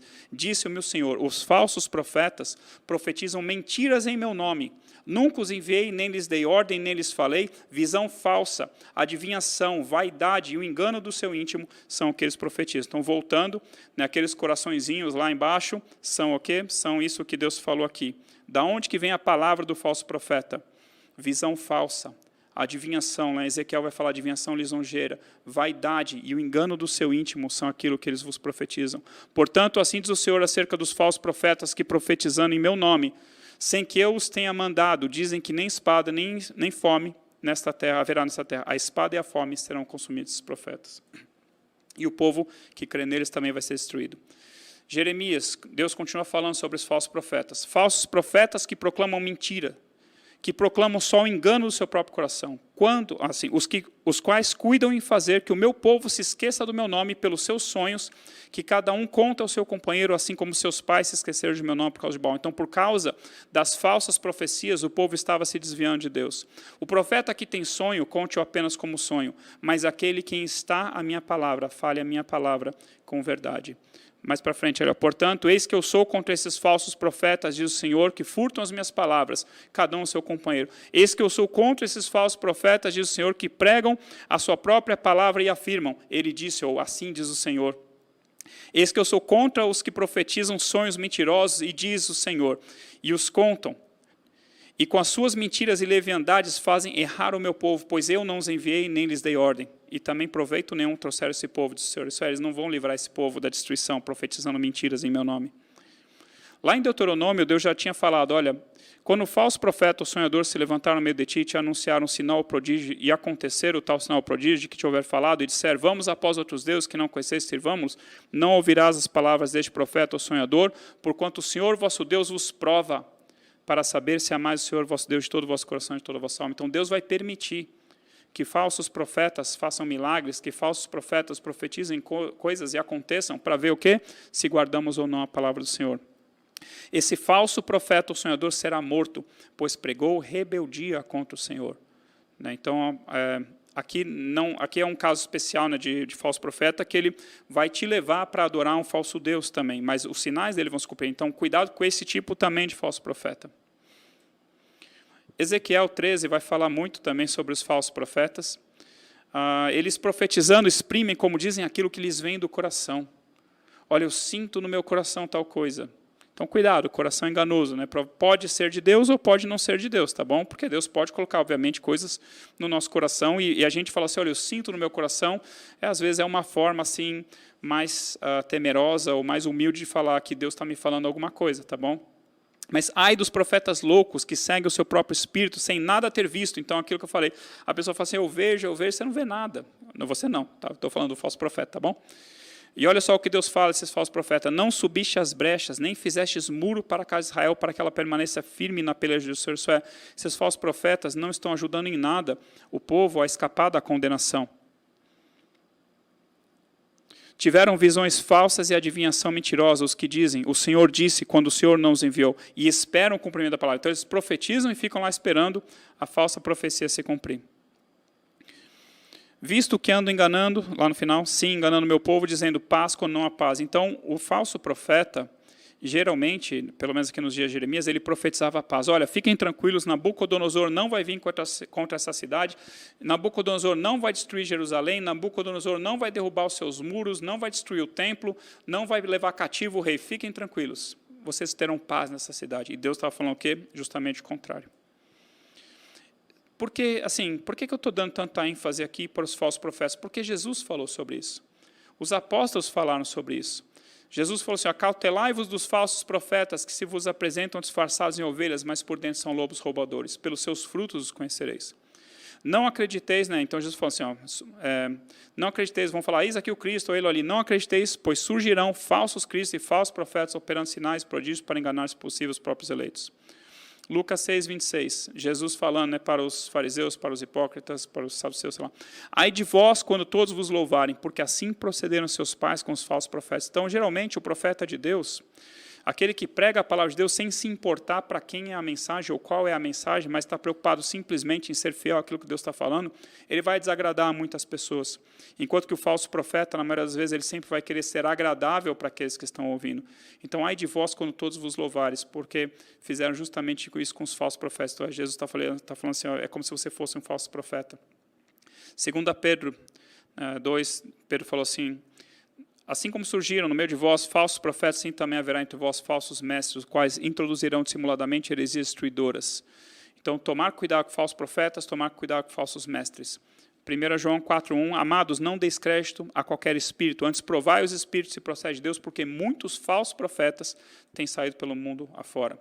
O ministério do falso profeta, né? Então, o falso profeta de Deus é pior do que um profeta de um falso Deus, porque ele vai falar mentiras em nome de um Deus santo, levando o povo de Deus a errar ou a permanecer no erro, e impede que o povo se arrependa dos seus pecados, caminhando para a destruição.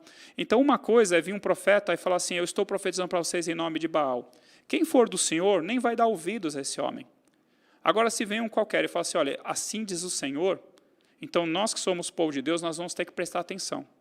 E nós vamos ter que depois julgar se a palavra veio de Deus ou se veio da carne dele e de Satanás, entendeu? Mas aqui, então Deus fala assim, quem está falando que um falso profeta é pior do que um profeta de Baal, de um falso Deus, foi o próprio Deus. Olha só. Nos profetas de Samaria bem viu loucura, porque profetizavam da parte de Baal e faziam errar o meu povo de Israel. Mas nos falsos profetas de Jerusalém vejo coisa horrenda. Cometem adultérios, andam com falsidade, fortalecem as mãos dos malfeitores para que não se convertam, cada um da sua maldade. Todos eles tornaram-se para mim como Sodoma e os moradores de Jerusalém como Gomorra. Então, assim, é um falso profeta, alguém que profetiza falsamente em nome de Deus, e as suas obras, né, aquilo que Jesus falou assim, pelos frutos vocês conhecerão, e o povo fala assim, puxa, mas é um profeta de Deus e está fazendo isso? Ah, então vai ver que eu também posso fazer isso. Né? Então, o povo se corrompendo também por causa das más obras, além das falsas profecias. Né? Então, aqui, só para diferenciar, por exemplo, Elias, contra os 450 profetas de Baal, mais 400 profetas pós-Shiloh lá no Monte Carmelo, e os profetas de Jerusalém, falsos profetas do Senhor, por exemplo, a luta do profeta Jeremias contra o profeta Ananias, né, naquela passagem sobre os canzis, né, sobre as cangas, que Ananias quebrou cangas de madeira, e Deus falou assim, agora eu vou fazer cangas de ferro, por sua causa. O ministério dos falsos profetas. Dizem os falsos profetas, continuamente aos que me desprezam. O Senhor disse, paz tereis, e qualquer um que anda segundo a dureza do seu coração, dizem, não virá mal sobre vós. Então, em vez do falso profeta falar a verdade em nome do Senhor e levar aquela pessoa ao arrependimento, ele só vai fortalecer o pecado daquelas pessoas. Não mandei esses falsos profetas, todavia eles foram correndo, não lhes falei a eles, contudo profetizaram, mas se tivessem estado no meu conselho, então teriam feito ouvir as minhas palavras ao meu povo e teriam feito o meu povo voltar do seu mau caminho, da maldade das suas ações. Então, aqui, né, aquela luta do profeta Jeremias contra o profeta Ananias, né, o profeta Ananias quebrou os canzins de madeira, né, as cangas de madeira, o jugo de madeira que Deus mandou Jeremias fazer, e falando assim, olha, todas as nações terão que ficar debaixo do jugo do rei da Babilônia, debaixo do jugo de Nabucodonosor. A nação que não se submeter ao jugo do rei da Babilônia, eu destruirei essa nação. E aí vem Ananias, pega aquela canga, aquele jugo de madeira que Jeremias estava sobre o seu ombro, ele vem e quebra e profetiza, assim diz o Senhor, quebrei o jugo do rei da Babilônia e dentro de 2 anos trarei de volta os utensílios do templo e trarei de volta também o rei não é o rei Zedequias, desculpa, é o rei, confundi agora, esqueci o nome do rei, perdão, mas é um dos filhos de Josias, tá? Um dos reis lá que já tinha ido. Rei Jeoaquim, talvez, não lembro agora. E trarei de volta o rei e toda a realeza. Né? Então, ele profetizou falsamente, Jeremias foi embora, Deus falou para Jeremias, volta lá e fala para ele. Né? Disse Jeremias, o profeta, ao falso profeta Hananias, ouve agora, Ananias, o Senhor não te enviou, mas tu fizeste que este povo confiasse em mentiras. Então, o falso profeta faz o povo acreditar em mentiras. Pelo que assim diz o Senhor, eis que te lançarei de sobre a face da terra, morrerás este ano, porque pregaste rebeldia contra o Senhor. Morreu, pois, o profeta Ananias no mesmo ano, no 7º mês. Isso é 2 meses depois de Jeremias ter dado essa resposta de Deus para ele. Então, aqui, né, ficou muito claro que era um falso profeta, mas nem assim o povo se arrependeu. Outras passagens sobre o ministério do falso profeta, aqui um resuminho, né, do lado esquerdo o verdadeiro profeta e do lado direito o falso profeta. Então, assim, os últimos pontos. Né? Então, o verdadeiro profeta leva o povo para a vida, né, para a vida eterna, leva o povo na direção do Senhor, enquanto que o falso profeta leva o povo para a morte. Ele vai ser lançado no lago de fogo e enxofre, e o verdadeiro profeta vai se assentar na mesa, né, no reino de Deus, junto com Abraão, Isaque, Jacó, todos os profetas e todos os santos do Senhor. Um fala a verdade de Deus, e o outro faz o povo confiar em mentiras e engana o povo, conscientemente ou não. Um fala a palavra de Deus em nome de Deus, quer ela seja agradável aos homens ou não, e o outro normalmente fala aquilo que agrada aos homens, aquilo que eles querem ouvir, ou aquilo que vai lhe favorecer. porque tem falsos profetas também que profetizam falsamente em nome do Senhor em benefício próprio, tá bom? Jeremias e os profetas foram constituídos e enviados por Deus, e os falsos profetas, eles são profetas autoproclamados ou constituídos por homens. Lindo, chamado de Jeremias, Deus falando para ele, antes que eu te formasse no ventre materno, eu te conheci, e antes que saísse da madre, te consagrei e te constituí profeta às nações. Então, o verdadeiro profeta, ele é constituído por Deus, tá bom? Aqui é aquela história que eu comentei. Aqui só para dizer, né, que Jeremias tinha escrito já uma parte do seu livro, num determinado momento, aqui no 4º ano do rei Joaquim, e quando aquele livro foi lido na presença do rei, com todas as ameaças que Deus estava falando contra Jerusalém, contra Judá, ao invés do rei e dos seus príncipes se humilharem, o rei pegou aquele rolo, aquele pergaminho, cortou e lançou no fogo. E alguns que temiam a Deus pediu para o rei não fazer isso, mas ele não quis nem saber. Aí Deus fala para Jeremias, fala assim, reescreve todas aquelas palavras que estavam no primeiro livro e acrescenta outras ainda. Então, eu coloquei aqui o livro do profeta Jeremias, parcialmente, porque ele ainda escreveria ainda muitas outras coisas, versão 1 e depois a versão 2 enhanced, assim, aumentada, acrescentada, com mais juízos, por causa da rebelião do rei. Aqui a profecia dos 70 anos da Babilônia, que eu já expliquei em outras aulas, não são 70 anos de cativeiro, são 70 anos da Babilônia. E dentro dos 70 anos da Babilônia está o cativeiro do povo de Deus, tá bom? E Daniel, lendo o livro do profeta Jeremias, ele entendeu que eram 70 anos. Aqui eu já comentei também com vocês, os intercessores de Israel, ainda que a elite, ainda que Moisés e Samuel se pusessem diante de mim, meu coração não se inclinaria para este povo, lança-os de diante de mim e saiam. Interessante, que no final do livro de Jeremias, ele profetiza contra a Babilônia daqueles dias, mas nós vemos claramente que aquilo também é uma profecia contra a Babilônia do final dos tempos. Então, eu coloquei aqui alguns paralelos de Jeremias profetizando, e também ele tem uma profecia de Isaías contra a Babilônia, dos dias ali do rei Ciro, rei Medo-Persa, que viria a conquistar a Babilônia, mas que tem uma correspondência com a Babilônia, não talvez uma nação como a Babilônia, mas um sistema desse mundo, ou seja lá o que for. Então, um paralelo. Eu acho o mais legal é esse final aqui, quando Jeremias escreve todas as profecias contra a Babilônia. Escreveu, pois, Jeremias num livro todo o mal que havia de vir sobre a Babilônia, a saber, todas as palavras já escritas contra a Babilônia.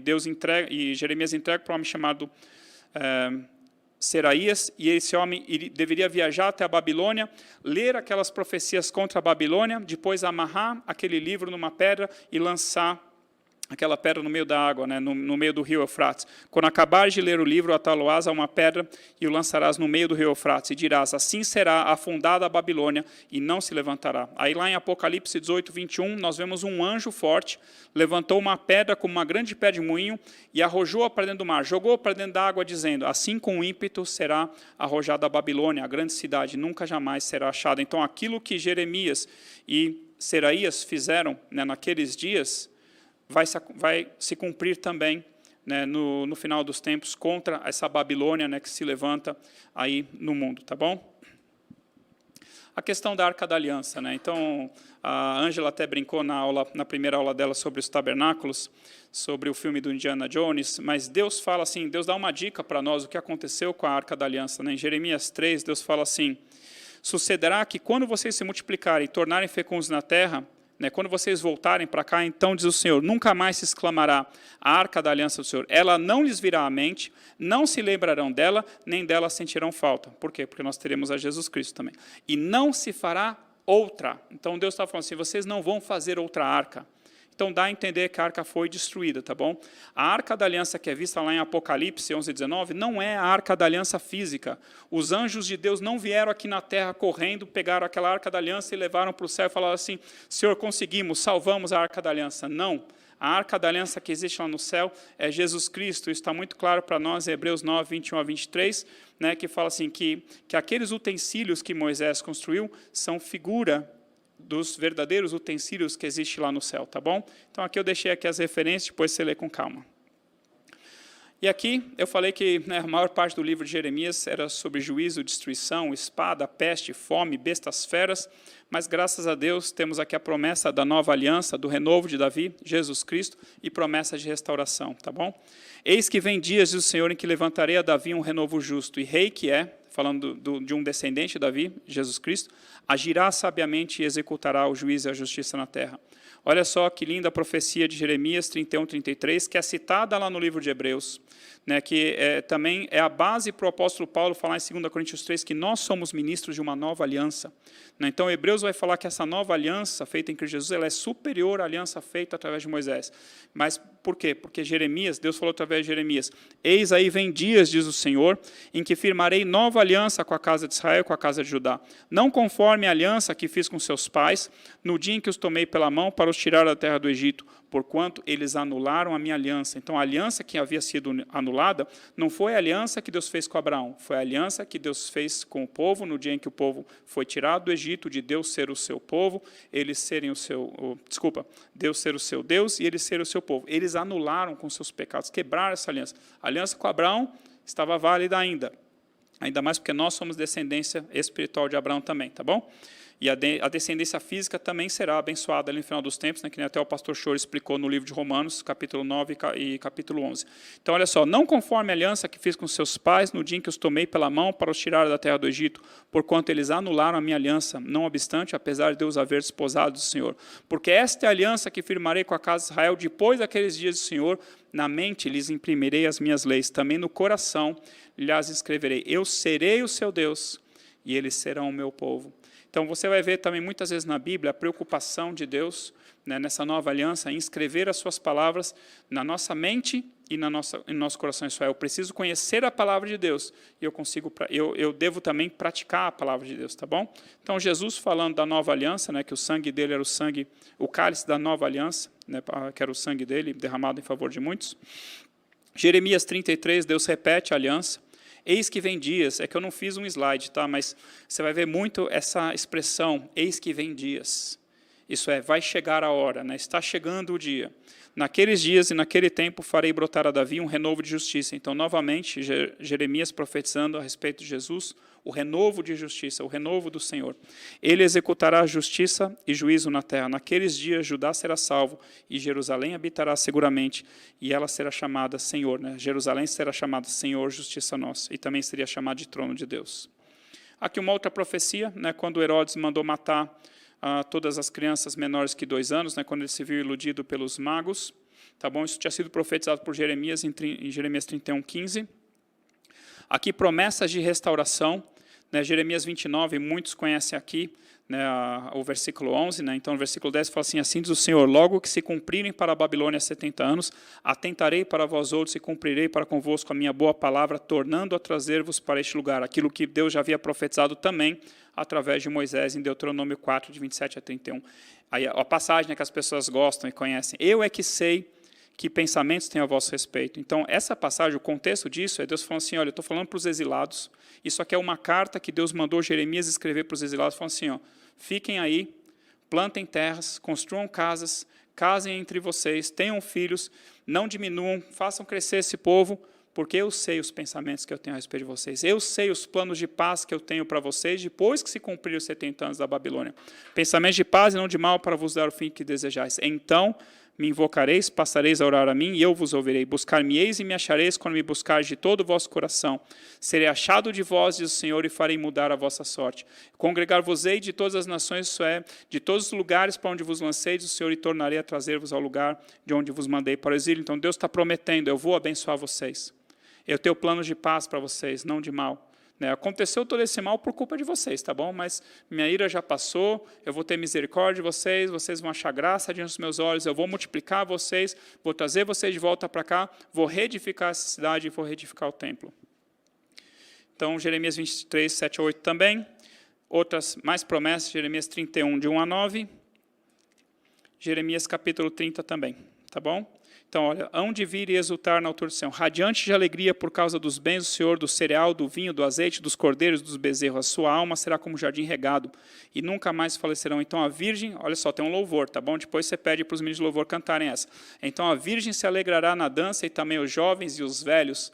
Tornarei o seu pranto em júbilo e os consolarei. Transformarei em regozijo a sua tristeza. Saciarei de gordura a alma dos sacerdotes, e o meu povo se fartará com a minha bondade do Senhor. Então, promessas de salvação, promessas de restauração, coisas lindas. E aqui tem uma profecia que se cumpriu nos dias de Neemias, né, que a cidade seria reconstruída, mas ali, Deus coloca ali, ó, esta Jerusalém nunca mais, né, jamais será desarraigada ou destruída. Então, a Jerusalém que foi reedificada por Neemias, né, primeiramente os muros e depois a cidade, ela veio a ser destruída depois, novamente. Foi destruída pelos romanos, foi destruída antes dos romanos. Então, assim, se cumpriu nos dias de Neemias, mas eu creio que também se cumpre no milênio. É como se Deus estivesse falando assim, olha, essa Jerusalém que Neemias reconstruiu, se aplica a ela, mas não é dela que eu estou falando. Ainda vai ter uma Jerusalém, que jamais será desarraigada ou destruída. Então, aquela passagem ali que está sublinhada, como velei sobre eles para arrancar, para derribar, para subverter, para destruir e para afligir, assim velarei sobre eles para edificar e para plantar, diz o Senhor. E eu quero acabar com esse slide aqui de novo, né? Esse foi um dos meus primeiros slides da aula 1, Eclesiastes 3, de 1 a 8, né? Então eu disse que quando começou o livro de Jeremias, né, era tempo de morrer, tempo de arrancar o que se plantou, tempo de matar, tempo de derribar, tempo de chorar, tempo de prantear, tempo de espalhar pedras, tempo de afastar-se, de abraçar, tempo de perder, tempo de deitar fora, tempo de rasgar, tempo de estar calado, tempo de aborrecer e tempo de guerra. E aqui Deus está falando, né, claramente, Deus falou assim, ó, tempo de plantar e tempo de edificar. E creio que se aplica os outros tempos, tempo de rir, tempo de saltar de alegria, tempo de ajuntar pedras, tá bom? Então, Deus trouxe todo aquele juízo, porque o povo pecou gravemente contra Deus. Deus puniu, Deus castigou o povo, Deus trouxe juízo, Deus destruiu, mas Deus deixou um restante escapar, tanto bons quanto maus, tá bom? Mas Deus falou assim como eu fiz toda aquela destruição vir, eu vou fazer vir também toda a minha restauração. E aí vem os dias de Zorobabel e o retorno do exílio, tá bom? Que Deus te abençoe em nome de Jesus. E até a nossa próxima aula, semana que vem a aula do pastor Chore, tá bom? E na outra aula, a aula sobre o profeta Ezequiel. Deus abençoe a tua casa, que Deus te guarde e te proteja em nome de Jesus. Amém. Quem está disposto a ser um vaso novo, erga sua voz. Vamos adorar a Ele nesta noite.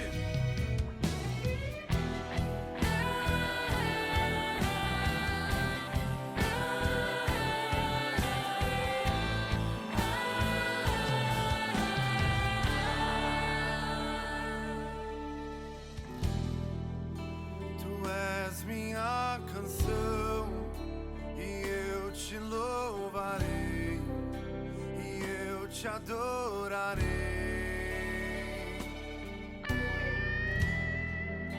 Me renderei a ti, pra te conhecer e pra te dizer: